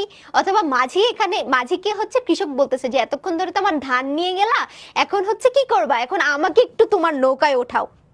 এখানে হচ্ছে তাকে আবদার করতেছে আর কি নিয়ে যাওয়ার জন্য। তারপরে দেখো কি হয়, ঠাই নাই ছোট সে তরি, আমারে সোনার ধানে গিয়েছে ভরি। বলতেছে নৌকাটা এতই ছোট ছিল যে কৃষকের ধানে এটা ভর্তি হয়ে গেছে, কৃষককে আর নেওয়া যাচ্ছে না। অর্থাৎ লেখক বলতেছে যে তার শিল্পকর্মগুলোকেই আসলে এখানে মহাকাল নিয়ে চলে যাচ্ছে, তাকে তাকে নেওয়ার জন্য আর জায়গা নাই এখানে, বা তাকে আর নিতে পারতেছে না। আর এটা তো স্বাভাবিক না, এখানে তো মহাকাল তো তাকে নিয়ে যেতে পারবে না, আর তার মৃত্যু হচ্ছে অনিবার্য, তাকে তো মৃত্যুবরণ করতে হবে, হয়তো কি তার শিল্পকর্মগুলোকে সে নিয়ে চলে যেতে পারে। তারপরে দেখো কি হয়েছে, শ্রাবণ গগন ঘিরে ঘন মেঘ ঘুরে ফিরে শূন্য নদীর তীরে রহিনু পড়ি। পড়ি মানে হচ্ছে বসে আছি, পড়ি মানে হচ্ছে বসে বসে আছি। হ্যাঁ, তো বলতেছে যে শ্রাবণ গগন ঘিরে ঘন মেঘ ঘুরে ফিরে, এই যে যখন মাঝি কি করলো, তোমার সব ধান নিয়ে চলে গেল, কি করলো, সে সব ধান নিয়ে চলে গেল, চলে যাওয়ার পর তো এখন এই একলা একটা নদীর পাড়ে কে বসে আছে বলো তো, কৃষক বসে আছে। তো কৃষক যেহেতু একা একা বসে আছে, তখন এই শ্রাবণ মাসের যে ঘন মেঘ তার আশেপাশে ঘুরতেছে, ঘন মেঘগুলো তার আশেপাশে ঘুরতেছে, তখন হচ্ছে শূন্য নদীর তীরে রহিনু পড়ি, মানে এই শূন্য নদীর তীরে সে একা একা বসে আছে। আর রূপকর্থে বলা হচ্ছে এখানে কবি, রূপকর্তে বলেছে কবি তার সব শিল্পকর্মকে মহাকালের হাতে তুলে দিছে এবং সে এই পৃথিবীতে একাই রয়ে গেছে, এবং এই যে তার চারপাশে মৃত্যু খেলা করতেছে, একটা সময় তাকে মরে যেতে হবে। তারপরে দেখো, যাহা ছিল নিয়ে গেল সোনার তরী, আমার যা ছিল সব কিছু সোনার তরী নিয়ে গেছে, তো আমার যা ধান ছিল সব আমি সোনার তরীকে দিয়ে দিছি, এখন আমি কি বাঁচবো নাকি মরবো, বা আমার পরবর্তী কি আশঙ্কাটা, এটা আমি এখন বলতে পারতেছি না। এখানে নিরুপায়, এখানে হচ্ছে তোমার কৃষকের যে নিরুপায় অবস্থা, কৃষকের যে নিরুপায় অবস্থা সেটা প্রকাশ পাচ্ছে, ঠিক আছে। অর্থাৎ এখানে লেখক বলতেছে যে আমি আমার সব শিল্পকর্ম মহাকালের হাতে তুলে দিয়েছি, এখন যদি আমি মরেও যাই আমার কোনো চিন্তা নাই। কবিতাটা কেমন লাগছে সবাই বলো। অ্যান্ড দ্য এন্ড, আমাদের কবিতা কিন্তু সমাপ্ত, আমরা পড়ে ফেলছি, সুন্দর সমাপ্ত, আমরা সুন্দর করে কবিতাটা পড়ে ফেলছি। বলো কবিতাটা কেমন লাগছে। এটা কিন্তু চরম সত্য, আমরা সবাই মরে যাব, কিন্তু আমাদের কাজগুলো থেকে যাবে। এই যে আবিদা, আজকের আবিদা হয়তো একদিন মরে যাবে, আমি বুড়া হয়ে যাব একদিন। বুড়া হইতে আর বেশি টাইম নেই, অনেক বয়স হয়ে গেছে, দেখতে যদিও মনে হয় না এত বয়স, মোটামুটি ভালোই জীবনের অর্ধেকটা সময় পার করে দিছি, আর অর্ধেক সময় হয়তো আছে, জানি না আল্লাহ হায়াত কত রাখছে। তো একটা সময় তো মরে যাব, বাট দেখা যাবে যে আমাদের তোমাদের যে ছোট ছোট ভাই বোনরা আসবে, তোমাদের পরবর্তী প্রজন্ম, একটা সময় দেখা যাবে যে এরকম একটা আপু ছিল, এরকম একটা ম্যাডাম ছিল, যে হচ্ছে কি এরকম ইউটিউবে ক্লাস নিত, আমাদের খুব সুন্দর করে বাংলা পড়ায় দিত।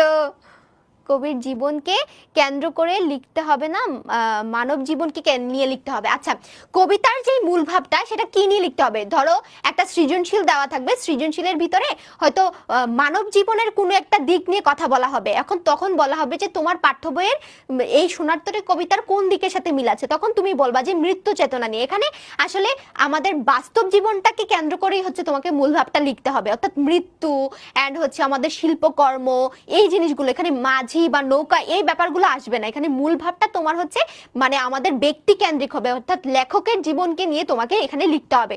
নবনীতা খুব সুন্দর একটা প্রশ্ন করছে, খুব গভীর একটা প্রশ্ন করছে নবনীতা, আই থিঙ্ক তুমি বুঝতে পারছো।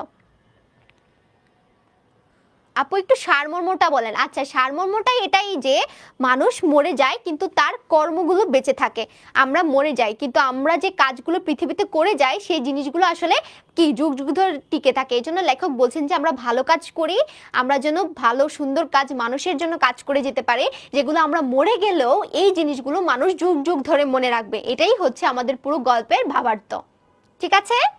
ওকে, ভেরি গুড। তাহলে চলো এখন আমরা কোশ্চেন সলভে চলে যাই। আমরা এখন কোশ্চেন চলে যাই। একটা সৃজনশীল দেখব, ঢাকা বোর্ডের 2022 সালে আসে একটা প্রশ্ন দেখি আমরা। একটা সময় সব অকেজো হয়ে যায়, শরীর মন ও বুদ্ধি, থেমে যায় বৃদ্ধি, কেউ আর রাখে না মনে তাই, যৌবন থেকে মৃত্যু অনেক সফল কাজ, কাজগুলো রেখে দাও শুধু তুমি চলে যাও। তো এখানে বলতেছে যে একটা সময় সবকিছু অকেজো হয়ে যাবে, আমাদের শরীর মন বুদ্ধি এগুলো আর কাজ করবে না, এবং আমাদের যে দৈহিক বৃদ্ধি এটাও আর হবে না। তখন কি যৌবন থেকে আমরা মৃত্যুর দিকে চলে যাবে। তো যৌবন থেকে মৃত্যু অনেক সফল কাজ, কাজগুলো রেখে দাও শুধু তুমি চলে যাও। বলতেছে যে এমন কিছু কাজ করো, যৌবন থেকে যখন আমরা মৃত্যুর দিকে ধাবিত হয়ে যাব, এমন এই সময়টাতে এমন কিছু কাজ করে যাও যেগুলো তুমি মরে গেলেও মানুষ সারা জীবন মনে রাখবে। তার মানে আমরা বুঝতে পারতেছি এটা সোনার তরী কবিতার ভাবার্থের সাথে একটা মিল আছে। তো দেখো, রবীন্দ্রনাথ ঠাকুরের প্রথম কাব্যগ্রন্থের নাম কি? রবীন্দ্রনাথ ঠাকুরের প্রথম কাব্যগ্রন্থের নাম হচ্ছে, আমরা জানি, বর্ণফুল কাব্যগ্রন্থ। তারপরে দেখো, ঠাই নাই ছুটো সে তরি বলতে কি বোঝানো হয়েছে এখানে? ঠাই নাই ছুটো সে তরি, এটার দ্বারা হচ্ছে তরিতে ফসলরূপী মহৎ সৃষ্টির যে সংকুলান এবং কৃষকরূপী কবির মহাকালের গ্রাসের শিকারের কথা বোঝানো হয়েছে। বলতেছে যে যতটুকু শিল্পকর্ম তার ছিল এটা দিয়েই কিন্তু ওই নৌকাটা ভর্তি হয়ে গেছিল, তাই না? তো সেখানে কিন্তু আর লেখকের জায়গা হয় নাই, অর্থাৎ এখানে মহাকালের কাছে কিন্তু আমরা অসহায়, সে কিন্তু আমাদেরকে নিয়ে যায় নাই। তো এখানে আমরা যে আমাদের যে অসহায়ত্বটা, কৃষকরূপী কবির মহাকালের যে অসহায়ত্বটা, সেই দিকটাই কিন্তু এই উক্তিটি দ্বারা প্রকাশ পেয়েছে। তখন একটু বিশ্লেষণ করবা এই জিনিসগুলো। তারপরে দেখো, গ নম্বর প্রশ্ন আমরা চলে যাই, যে উদ্দীপকে উল্লিখিত কাজগুলো সোনার তরী কবিতা বর্ণিত কিসের সাথে তুলনা করা যায়? চলো আমরা একটু দেখে নিই কিসের সাথে। তো এই কাজগুলো হচ্ছে কৃষকের সোনার ধান বা কৃষক, এই যে একটু আগে বলতেছিলে না নবনীতা, যে আমরা আমাদের মানে লেখকের জীবন দর্শনটাকে এখানে ফুটাইয়া তুলবো নাকি কবি? এখানে কবি এবং লেখকের যে দুইটা জীবন দর্শন যে একসাথে সুন্দর করে এখানে মার্চ করে ফুটিয়ে তোলা হয়েছে, এই জিনিসটাকে তোমাকে লিখতে হবে। এখানে দুইটাকে লিখতে হবে। দেখো, কৃষকের সোনার ধান বা কৃষকরূপী কবির যে মহৎ সৃষ্টির কথা, সেই কথাটাই হচ্ছে উদ্দীপকে ফুটে উঠেছে, এবং সেই জিনিসটা সুন্দর করে ব্যাখ্যা করে দিবা। কিভাবে 3টা স্টেপে ব্যাখ্যা করতে হবে এগুলো নিয়ে কিন্তু আমি ফার্স্ট ক্লাসে অনেক আলোচনা করেছি। সো আই থিঙ্ক আর আলোচনা করার দরকার হবে না, ঠিক আছে? আচ্ছা, কি আপু নেক্সট উইকে বিভীষণের প্রতি মেঘনাদ পড়াবেন? বিভীষণের প্রতি মেঘনাদ কি তোমাদের ক্লাসে পড়াইছে? তোমাদেরকে কি ফুল সিলেবাসে? আচ্ছা, এটা কে কমেন্ট করছে? রেবা। আচ্ছা রেবা, মানে আমি তো, আমাদের তো বলা হয়েছিল যে আগে সংক্ষিপ্ত সিলেবাস পড়াবো, দেন হচ্ছে তোমার ফুল সিলেবাস। তো হচ্ছে সংক্ষিপ্ত সিলেবাস না হলে তো আমরা ফুল সিলেবাসটা ধরতে পারি না, ঠিক আছে? আচ্ছা, তোমাদের স্কুল বা তোমাদের কলেজে কি পড়াইছে এই কবিতা? তুমি কি আসবে ম্যাম? বইয়ের ওয়ার্ড মিনিং কি? অবশ্যই পড়া লাগবে। বইয়ের ওয়ার্ড মিনিং শুধুমাত্র একাডেমিকের জন্য ইম্পর্টেন্ট না, এটা কিন্তু অ্যাডমিশনের জন্য very very very very very very very important. 5 star দিয়ে দিব। এটাতে আমি কয় স্টার দিব? 5 স্টার দিব। দাঁড়াও দিচ্ছি। 1 2 3 4 5।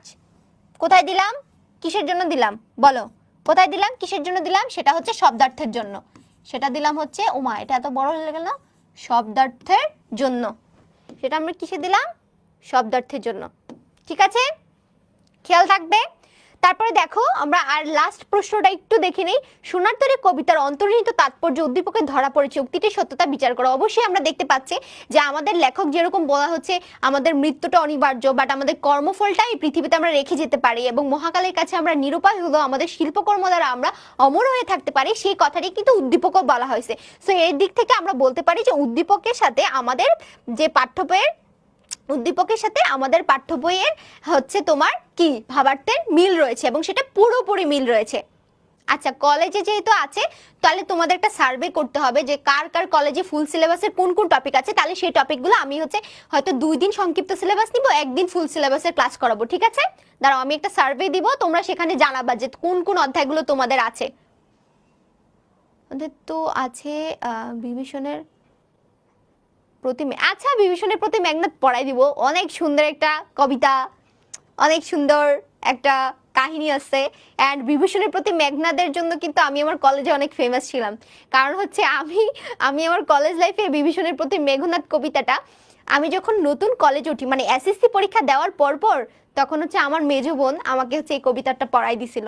ও বাড়িতে গেছিল ছুটিতে, তো হচ্ছে ও আমাকে খুব সুন্দর করে পড়াই দিছিল। তো যখন প্রথম কলেজে উঠি আমরা, তো এই কবিতাটা আমি অনেক সুন্দর করে ব্যাখ্যা করে দিতে পারছিলাম, এবং কবিতাটা ভীষণ রকমের একটা এনজয়িং কবিতা। তো এটা যদিও সনাতন ধর্মাবলম্বীদের একটা কাহিনীকে কেন্দ্র করে হচ্ছে নির্মিত, তো এই কবিতাটা আমরা সবাই অনেক এনজয় করে পড়বো, ঠিক আছে? আচ্ছা, ওকে। থ্যাংক ইউ দিয়ে দিলাম কেন? ও এখানে তার একটা স্লাইড আছে। এই থ্যাংক ইউ মানে বুঝো না, তোমাদের ছুটি। চলো এই আমরা এখন এমসিকিউ সলভ করবো। দেখি ছেলেরা আজকে বেশি পারে নাকি মেয়েরা আজকে বেশি পারে। আজকে আমি দেখবো কারা। আজকে কিন্তু মেয়েরা ছেলেরা দুজনেই ভালো, উভয় অ্যাক্টিভ ছিল। তো এখন দেখবো এমসিকিউতে সবচেয়ে ভালো কারা করতেছে। সো এখন তোমরা কি রেডি? সবাই রেডি বলো, দেন আমরা চলে যাব। অ্যানসার দিবা না, কেউ অ্যানসার দিবা না। গৃহ গল্প আছে। এই এই এই সাদিকুর রহমান মার দিব, সাফিক মার দিব।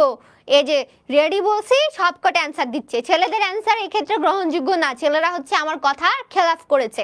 সো তোমরা ফেল। এই নেক্সট মেয়েরা, মেয়েরা হচ্ছে এই যুদ্ধে জয়ী। নৌকার মাঝি কিভাবে চলে যায় বলো তো? ভরা পালে, পালবিহীন নৌকায়, দ্রুত গতিতে, রিক্ত অবস্থা। এটা আমরা সবাই জানি যে ভরা পালে কি সে মাঝি চলে যাচ্ছিল। তাহলে অ্যান্সার কি হবে? ভরা পাল। আমরা একটু তাড়াতাড়ি শেষ করবো, আমাদের অনেকগুলো এমসিকিউ তো। সো আমরা একটু তাড়াতাড়ি করে শেষ করব এবং খুব ইজি, খুবই ইজি হচ্ছে এমসিকিউ, ঠিক আছে? তারপর দেখো নেক্সট আমরা চলে যাই। নৌকার মাঝিকে দেখে প্রথমটায় কৃষকের কি মনে হয়েছিল বলো তো? নৌকার মাঝিকে দেখে মনে হয়েছিল না, আরে ওকে তো আমার মনে হচ্ছে চিনি। অর্থাৎ লেখকের পূর্ব পরিচিত মনে হয়েছিল। স্বল্প পরিচিত, পূর্ব পরিচিত, অপরিচিত, সাহায্যকারী। পূর্ব পরিচিত মনে হয়েছিল, তাই না? সবার অ্যান্সার হয়েছে, সবার অ্যান্সার হয়েছে, সবার অ্যান্সার হয়েছে।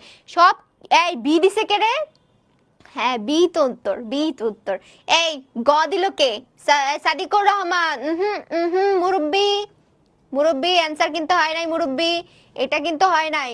এই নৌকার মাঝিকে কিন্তু দেখে তার মনে হয়েছিল যে আমি চিনি উহারে, বলেছিল না দেখে আসতেছে মনে হয় যেন চিনি উহারে, অর্থাৎ পূর্ব পরিচিত মনে হচ্ছে। সাদিকুর ভুল কেন হইলো? ক্লাসে মনোযোগ ছিল না। এই যে মেয়েদের দিকে তাকাইছিল, আমি নিশ্চিত 100% শিওর মেয়েদের দিকে তাকাইছিল। তারপরে দেখো নেক্সট, কৃষকের ধান কাটার সময় কি এলো বলো তো? কাটিতে কাটিতে ধান এলো বর্ষা। কি চলে আসছে? বর্ষা, মানে হচ্ছে বর্ষা চলে আসছিল, তাই না? কি চলে আসছিল? বর্ষা চলে আসছিল। ওকে। তারপরে দেখো কখন বর্ষা শুরু হয়েছিল? এই তো একটু আগে বললাম যে ধান কাটা শুরু হলে, ধান কাটার মধ্যে, ধান কাটতে কাটতে, ধান কাটা শেষ হলে। এই যে দেখো অপশনগুলো দেখলেই মনে হয় যে একদম চায়নার কি, চায়নার 4জন বালিকার মতো মনে হচ্ছে, চায়নার 4জন গালের মতো মনে হচ্ছে। বাট অপশনগুলো কিন্তু একটু মনোযোগ দিয়ে পড়তে হবে। সেটা কি? এখানে বলছে কাটিতে কাটিতে ধান এলো বর্ষা। কবিতাটা যখন আমাদের কি আয়ত্ত থাকবে তখন সবকিছু। এই ছেলেরা বেশি অ্যান্সার দিতেছে, মেয়েগুলো কি সব ঘুমাই গেছে? মেয়েগুলো কি সব ঘুমাই গেছো তোমরা? ছেলেরা কিন্তু বেশি অ্যান্সার দিচ্ছে। সোনার তরী কবিতায় সোনার ধান আসলে কি? এখানে সোনার ধান বলতে কি বোঝানো হচ্ছিল? কি বোঝানো হচ্ছিল বলো তো? সোনার তরী ধান, সোনামুখী ধান, মূল্যবান রত্ন নাকি সৃষ্টিকর্ম বলো তো? সেটা আমরা সবাই জানি, এখানে সৃষ্টিকর্ম বা কর্মফলকে বোঝানো হচ্ছিল। সৃষ্টিকর্ম বা কর্মফলকে বোঝানো হচ্ছিল, তাই না? শুধু নবনীতার অ্যান্সার দেখতে পাচ্ছি, আর কারোর অ্যান্সার দিতে। আচ্ছা নাইমার অ্যান্সার ঠিক আছে, তারপরে হচ্ছে আর কে? মেয়েরা, জান্নাতুলের অ্যান্সার ঠিক আছে, very good very good very good. তারপরে নেক্সট চলে যায়। হিংস্র নদীর স্রোত কোথায় খেলা করছিল বলো তো? এটার অ্যান্সার আমি সবার দেখবো। নৌকার পাশে খেলা করতেছিল, যে নদীর যে স্রোতগুলো এগুলো কোথায়? ক্ষেতের পাশে নাকি হচ্ছে ক্ষেতের চারদিকে, নাকি ক্ষেতের পাশে, নাকি হচ্ছে তোমার নৌকার চারদিকে? কোন দিকে বলো তো? এটার অ্যান্সার আমি দেখবো। দেখি এটার অ্যান্সার কে দেয়? অর্পিতা বলছে ডি, নৌকার চারদিকে। আচ্ছা হাসান বলছে বি, ক্ষেতের চারদিকে। শাফিক বলছে বি, জাবেদ বলছে ডি, পাপিয়া বলছে বি, আইমান বলছে বি, মনিয়াত বলছে বি। আচ্ছা তারপরে এটার অ্যান্সার হবে, আচ্ছা অদ্রিনার অ্যান্সারটা, অদ্রিনা আবার বলছে নৌকার চারদিকে। নৌকার চারিদিকে তো অ্যান্সার হবে না, একটু মনোযোগ দিয়ে পড়তে হবে। এটা হবে ক্ষেতের চারদিকে, তাই না? যে ক্ষেতের চারদিকে কি তোমার কি করতেছিল? ঢেউগুলো একদম খেলা করতেছিল না, বাঁকা জলগুলো একদম খেলা করতেছিল না, বুঝতে পারছো? তাহলে এটা কি হবে? ক্ষেতের চারদিকে। নেক্সট আমরা চলে যাই। ওগো তুমি কোথা যাও, কোন বিদেশে? এখানে বিদেশ বলতে কি কাকে বোঝানো হচ্ছে? বিদেশ বলতে বলছে এই যে মহাকাল চলে যাচ্ছিল, কিন্তু কোন দিকে চলে যাচ্ছিল? কোন দিকে চলে যাচ্ছিল? এখানে কি অপরিচিত স্থান, দেশের বাইরে, পাশ্চাত্য দেশে, নাকি গ্রামের বাড়িতে? এখানে যখন মাঝি হচ্ছে নৌকা নিয়ে চলে যাচ্ছিল তখন এটা কিন্তু কোন দিকে যে চলে যাচ্ছিল, অর্থাৎ একটা অপরিচিত স্থানে সে চলে যাচ্ছিল। কোথায় চলে যাচ্ছিল? একটা অপরিচিত স্থানে কিন্তু সে চলে যাচ্ছিল। এখানে বিদেশ বলতে না দেশের বাইরেকে বোঝাচ্ছে, না গ্রামের বাড়িকে বোঝাচ্ছে, না পাশ্চাত্য দেশকে বোঝাচ্ছে। আর তারপরে যেটা বাকি থাকবে সেটা হচ্ছে আমাদের অ্যান্সার। ওকে ওকে ওকে, ভেরি গুড। নেক্সট, পরপারে রূপকের মধ্য দিয়ে কবিতাটিতে মূলত কি প্রকাশ পাচ্ছে? পরপার দ্বারা উপারের গ্রাম, মৃত্যু পরবর্তী জগৎ, কল্পনার জগৎ, নাকি দূরবর্তী গ্রাম? আমরা জানি এখানে দূরবর্তী গ্রামও হবে না, কল্পনার জগৎও হবে না। কনফিউশন এই দুইটার মধ্যে, যে উপারের গ্রামকে পরপার দ্বারা উপারের গ্রামকে বোঝাচ্ছে, নাকি হচ্ছে তোমার মৃত্যু পরবর্তী। আমরা জানি পরপার দ্বারা এখানে মূলত মৃত্যু পরবর্তী জীবনটাকে বোঝানো হচ্ছে, তাই না? তাহলে আমরা মৃত্যু পরবর্তী জীবন দেবো। কিন্তু পরীক্ষার হলে গিয়ে শয়তান বলবে এটাতে দে এটাতে দে, এই উপারের গ্রামকে বলছে, আমার বেটা এইটা অ্যান্সার দেয়। শয়তান মাথার ভিতরে কিন্তু কি করে উল্টা পাল্টা চিন্তা দিয়ে দেয়, তখন আমরা ইজি মানে উত্তরগুলো ভুল করে চলে আসি। তো এক্ষেত্রে ভুল করা যাবে না, এখানে মৃত্যু পরবর্তী জগৎকে কিন্তু বোঝানো হচ্ছে। নেক্সট চলো, সোনার তরী কবিতায় বর্ণিত গ্রামের অবস্থা কেমন ছিল বলতো? মেঘে ঢাকা, অন্ধকারাচ্ছন্ন, রুদ্রাজ্জ্বল, কুয়াশাচ্ছন্ন। তাহলে এখানে কুয়াশাচ্ছন্ন আর রুদ্রাজ্জ্বল কিন্তু এখানে কাটা। মেঘে ঢাকা নাকি অন্ধকারাচ্ছন্ন, এটা আমাদের অ্যান্সার দিতে হবে। সোনার তরী কবিতায় আমরা কিন্তু দেখেছিলাম যে তরু ছায়ামসি মাখা। এই তরু ছায়ামসি মাখা মানে হচ্ছে কিন্তু আমরা দেখতে পাচ্ছিলাম যে তরু অর্থাৎ গাছের ছায়া পড়লে যেরকম কালো হয়ে যায়, ঠিক তেমনি ওপারের গ্রামটাও এরকম অন্ধকার, মেঘে ঢাকা অন্ধকার ছিল। তো মেঘে ঢেকে গেলে সেটা কি হয়? সেটা কিন্তু অন্ধকারাচ্ছন্ন হয়ে যায়। তাহলে অ্যান্সার কি হবে? অন্ধকারাচ্ছন্ন।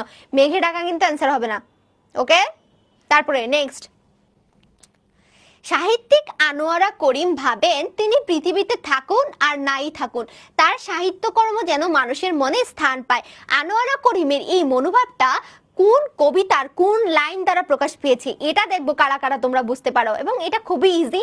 এই প্রশ্নগুলো কিন্তু আমরা পরীক্ষায় সবচেয়ে বেশি ভুল করি, কিন্তু ভুল করা যাবে না।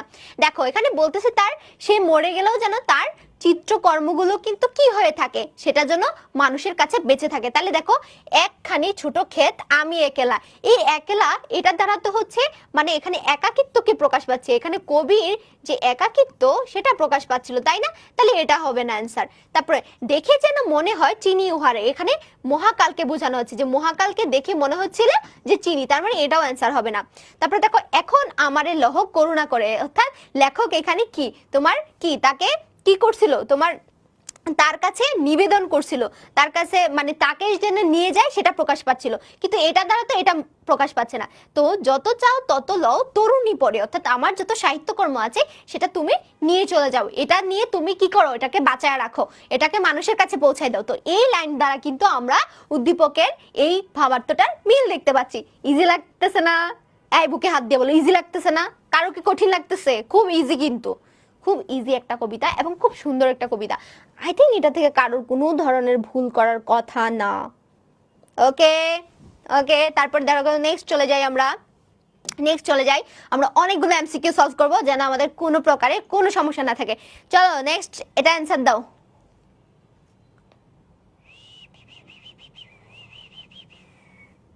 ওকে, গান গেয়ে তরিবে কে আসে পারে, প্রকৃতপক্ষে উক্তিটিকে প্রকৃতপক্ষে কাকে নির্দেশ করতেছে? আমরা সাধারণ অর্থে জানি এখানে তোমার হচ্ছে এই অপরিচিত মাঝিকে নির্দেশ করতেছে, কিন্তু প্রকৃত অর্থে এখানে কাকে নির্দেশ করতেছে? মহাকালকে নির্দেশ করতেছে। কাকে কাকে কাকে? মহাকালকে নির্দেশ করতেছে। ভেরি গুড, সবার অ্যান্সার ঠিক আছে। ওয়াও ওয়াও, क्या बात है। ঠাই নাই কথাটি দ্বারা মাঝির কেমন মনোভাব প্রকাশ পাচ্ছে? ঠাই নাই ছোট সে তরি, আমারই সোনার ধানে গিয়াছে ভরি। এই যে ঠাই নাই, আহারে এখানে তো জায়গা নাই, এটা দ্বারা কি প্রকাশ পাচ্ছে? অনাগ্রহ, হতাশা, নিবেদন, নাকি স্মৃতিচারণ? অবশ্যই স্মৃতিচারণ না, অবশ্যই নিবেদন না, অবশ্যই অনাগ্রহ না। তাহলে অ্যান্সার কি হবে? হতাশা। যে রে আমার ধানে সব জায়গা মাইরা লাইলো, আমার তো আর জায়গা হইব না। তাহলে এখানে কি প্রকাশ পাচ্ছে? হতাশা প্রকাশ পাচ্ছে। বুঝতে পারছো বাচ্চারা? ভেরি গুড, সবাই বুঝতে পারছে। নেক্সট আমরা চলে যাই কবিতায় তরীটিকে ছোট বলার কারণ কি বলতো? তরী অর্থাৎ নৌকাটাকে কেন ছোট বলা হচ্ছিল? তরীতে কেবল কর্মফলই ঠাঁই পায় সেজন্য? তরীটা কেবল মাঝি ভ্রমণ করে সেজন্য? কৃষকের আবেদন গ্রাহ্য নয় সেজন্য? দূর থেকে তরীটাকে ছোট মনে হয় সেজন্য? দূর থেকে তরীটাকে ছোট মনে হয় সেজন্য, এটা তো হবেই না। কৃষকের আবেদন গ্রাহ্য করার নয়, এটাও হবে না। তরীতে কেবল মাঝি ভ্রমণ করে, একদমই না। তরীতে আরো অনেক মানুষই হচ্ছে ভ্রমণ করে, এটাও হবে না। তাহলে এই তরীতে কেবলমাত্র কর্মফলই ঠাঁই পায়, অর্থাৎ এখানে মহাকালে, মহাকালে শুধুমাত্র কর্মফলই ঠাঁই পায়। এখানে কিন্তু কি ঠাঁই পায় না? মানুষ আর ঠাঁই পায় না। তাহলে অ্যান্সার কি হবে? এ। ওয়াও, তোমরা সবাই তো পারতেছো, মাশাআল্লাহ, সবাই কত পারে, কত লক্ষ্মী বাচ্চা সবাই। তারপরে দেখো, রুমেলের দাদুর বয়স 100 পার হয়ে গেছে, বেটার 100 বছর বয়স হয়ে গেছে, তারপরেও বেঁচে থাকার তীব্র বাসনা। শখ কত দেয়, 100 বছর বেঁচে গেছে, তারপরেও তার আরো বাঁচতে হইব। তারপরে দেখো, রুমেলের দাদুর এই এই মনোভাব সোনার তরীর কোন উক্তিটিতে প্রকাশ পেয়েছে? যত চাও তত লও তরুণী পড়ে।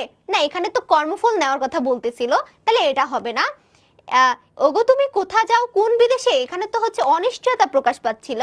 শুধু তুমি নিয়ে যাও ক্ষণিক হেসে, এটা নাকি এখন আমার এলাহ করুণা করে? তার মানে আমরা বুঝতে পারছি এখন আমার এলাহ করুণা করে, এটা দ্বারা হচ্ছে এখানে তার যে থেকে যাওয়ার যে মনোভাবটা সেটা কিন্তু প্রকাশ পাচ্ছে, তাই না বলো? আচ্ছা, বুঝতে পারছি তোমরা। নেক্সট চলে যাই। সোনার তরী কবিতায় কবি আমার বলতে মূলত কাকে বুঝিয়েছেন? আমার বলতে মূলত এখানে তিনি নিজেকে বুঝিয়েছেন, অর্থাৎ লেখকের যে তোমার কি বলতো, এখানে কিন্তু লেখক তার জীবন দর্শনটাকে ফুটিয়ে তুলেছেন। এখানে আমার বলতে লেখক তার নিজেকে বুঝাচ্ছিলেন, তাই না? নেক্সট চলে যাই আমরা। মাঝির তরীতে কৃষক স্থান পেলেন না কেন বলতো? মাঝির তরীতে কৃষক কেন স্থান পেলেন না? তরীটি ছোট ছিল বলে, মাঝির মনে ধরেনি বলে, ধানের তরী পূর্ণ ছিল বলে, সময় ছিল না বলে? সময় ছিল না বলে এটা তো হবে না, মাঝির মনে ধরেনি বলে এটা তো হবে না। এখন কনফিউশন এই দুইটার মধ্যে, তাহলে আমরা এই দুইটা তো বাদই দিয়ে দিলাম। আচ্ছা, মাঝির তরীতে কৃষক কেন স্থান পায় নাই? তরীটা ছোট ছিল বলে আর ধানে তরী পূর্ণ বলে। যেহেতু ধানে তরীটা পূর্ণ হয়ে গেছিল, এই জন্য আর সে কিন্তু স্থান পাচ্ছিল না, তাই না? ওয়াও, আমি বলার আগে তোমরা অ্যান্সার দিয়ে দিচ্ছ। তোমরা তো কুটু বাচ্চা কেন, তোমরা তো সব পারো। আমাকে যদি ফার্স্ট দিন কেউ এরকম পড়াইতো, আমি সত্যি কথা বলি, একদম সত্যি কথা, আমি কিন্তু কখনো এত অ্যান্সার দিতে পারতাম না। বাট তোমাদেরকে আমি পড়ানোর পরে তোমরা এত সুন্দর অ্যান্সার দিচ্ছ, মে তোমার গায়ে। তারপর দেখো, নেক্সট আমরা চলে যাই। যাহা ছিল নিয়ে গেল সোনার তরী, চরণটিতে কি নির্দেশ করতেছে? আরে আমার যা ছিল সব লইয়া গেছে, হ্যাঁ আমার সব কিছু লইয়া গেছে, ঠিক আছে? ঢং করিস না তো, বাচ্চাই আছিস এখনো, বিয়ের বয়স হয়েছে। তারপরে দেখো, যাহা ছিল নিয়ে গেল সোনার তরী, চরণটিতে কি নির্দেশ করে? কৃষকের অসহায়ত্ব, মৃত্যু অপরিহার্যতা, মহাকালের কাছে ব্যক্তি মানুষ মূল্যহীন। এই যাহা ছিল সবকিছু নিয়ে গেছে আমার সোনার তরীটা। তো এটা দিয়ে জানি যে আমাদের লাইফে আসলে মৃত্যুটা অনিবার্য এবং মহাকালের কাছে ব্যক্তি মানুষ কি মূল্যহীন, ঠিক আছে? যা ছিল এখানে যদি হইতো যে মানে অন্য একটা উক্তি দিয়ে যদি এরকম বুঝাইতো, ধরো কি হবে, মাথায় আসতেছে না এখন কোনো উদাহরণ এখানে, তাহলে আমরা সি অ্যান্সারটাই করতে পারি। অ্যাকচুয়ালি এখানে কৃষকের অসহায়তাটাকে মেইনলি ফোকাস করা হচ্ছে না, ফোকাস করা হচ্ছে যে সাদিকুর দাঁড়া, তোর মাকে বলতেছি। দেখেন আন্টি, ছেলে কি বলে দেখছেন? এই দিন দেখার জন্য ছেলে পালছিলেন, দেখেন আপনার ছেলে এখানে কি বলে, দুষ্টু দুষ্টু কথা। তারপরে নেক্সট চলে যাই আমরা। সোনার তরী কবিতাতে গভীর জীবন দর্শন বর্ণিত হয়েছে, রূপকের আশ্রয় নেওয়া হয়েছে, বিভিন্ন চিত্রকল্প প্রকাশিত হয়েছে। আমরা দেখছি এটা তিনটাই সঠিক। এখানে লেখকের গভীর জীবন দর্শন প্রকাশ পাওয়া হচ্ছে, রূপকের আশ্রয় নেওয়া হচ্ছে এবং বিভিন্ন চিত্রকল্পে কি করা হচ্ছে, এখানে চিত্রকল্প কিন্তু প্রকাশিত হয়েছে। তার মানে অ্যান্সার হবে 1, 2 এবং 3। বাচ্চারা ভালো থাকো, সুস্থ থাকো, আল্লাহ হাফেজ, টাটা। আমাদের ক্লাস শেষ, পড়া ফেলছি। তোমরা সবাই বুঝতে পারছো এই কবিতাটা? কারো কোনো প্রবলেম আছে এই কবিতা নিয়ে? বলো, কারো কোনো প্রবলেম আছে এই কবিতাটা নিয়ে? প্রবলেম তো থাকার কথা না, প্রবলেম কি থাকার কথা? এত সুন্দর করে পড়াই দিচ্ছি, যদি প্রবলেম থাকে তাহলে তো মার দিব ধরে। ঠিক আছে, কালকের ক্লাসে হচ্ছে আমরা উচ্চারণের নিয়ম পড়বো, খুব সুন্দর করে উচ্চারণের নিয়ম পড়বো আমরা, একদম ইজি করে পড়বো এবং তোমাদেরকে প্র্যাকটিস শিটও দিয়ে দেব। তো হচ্ছে আই থিঙ্ক তোমরা উচ্চারণের নিয়মে অনেক বেশি ভালো করবা, ঠিক আছে? আচ্ছা, আর কারো কোনো প্রশ্ন আছে? ক্লাস শেষ, সবাইকে টাটা, আল্লাহ হাফেজ। যদি কারো কোনো প্রশ্ন থাকে আমাকে করতে পারো। আচ্ছা আপু, আমরা যারা 25-এর আছি তাদের জন্য সব প্র্যাকটিস শিটগুলো দিলে ভালো হইতো, সামনে প্রি টেস্ট অ্যান্ড টেস্ট একদম। ওকে শিহাব, ওকে শিহাব, তাহলে হচ্ছে আমি বলে দিব আমার কন্ট্রিবিউটরকে যেন তোমাদেরকে প্র্যাকটিস শিটগুলো দিয়ে দেয়, ঠিক আছে? আচ্ছা আচ্ছা, আর কারো কোনো প্রশ্ন আছে? 1 মিনিট টাইম দিব। আল্লাহ হাফেজ, যা যা সাদিকুর যা, আল্লাহ হাফেজ, টাটা। পাপিয়া আক্তার, আল্লাহ হাফেজ আপু।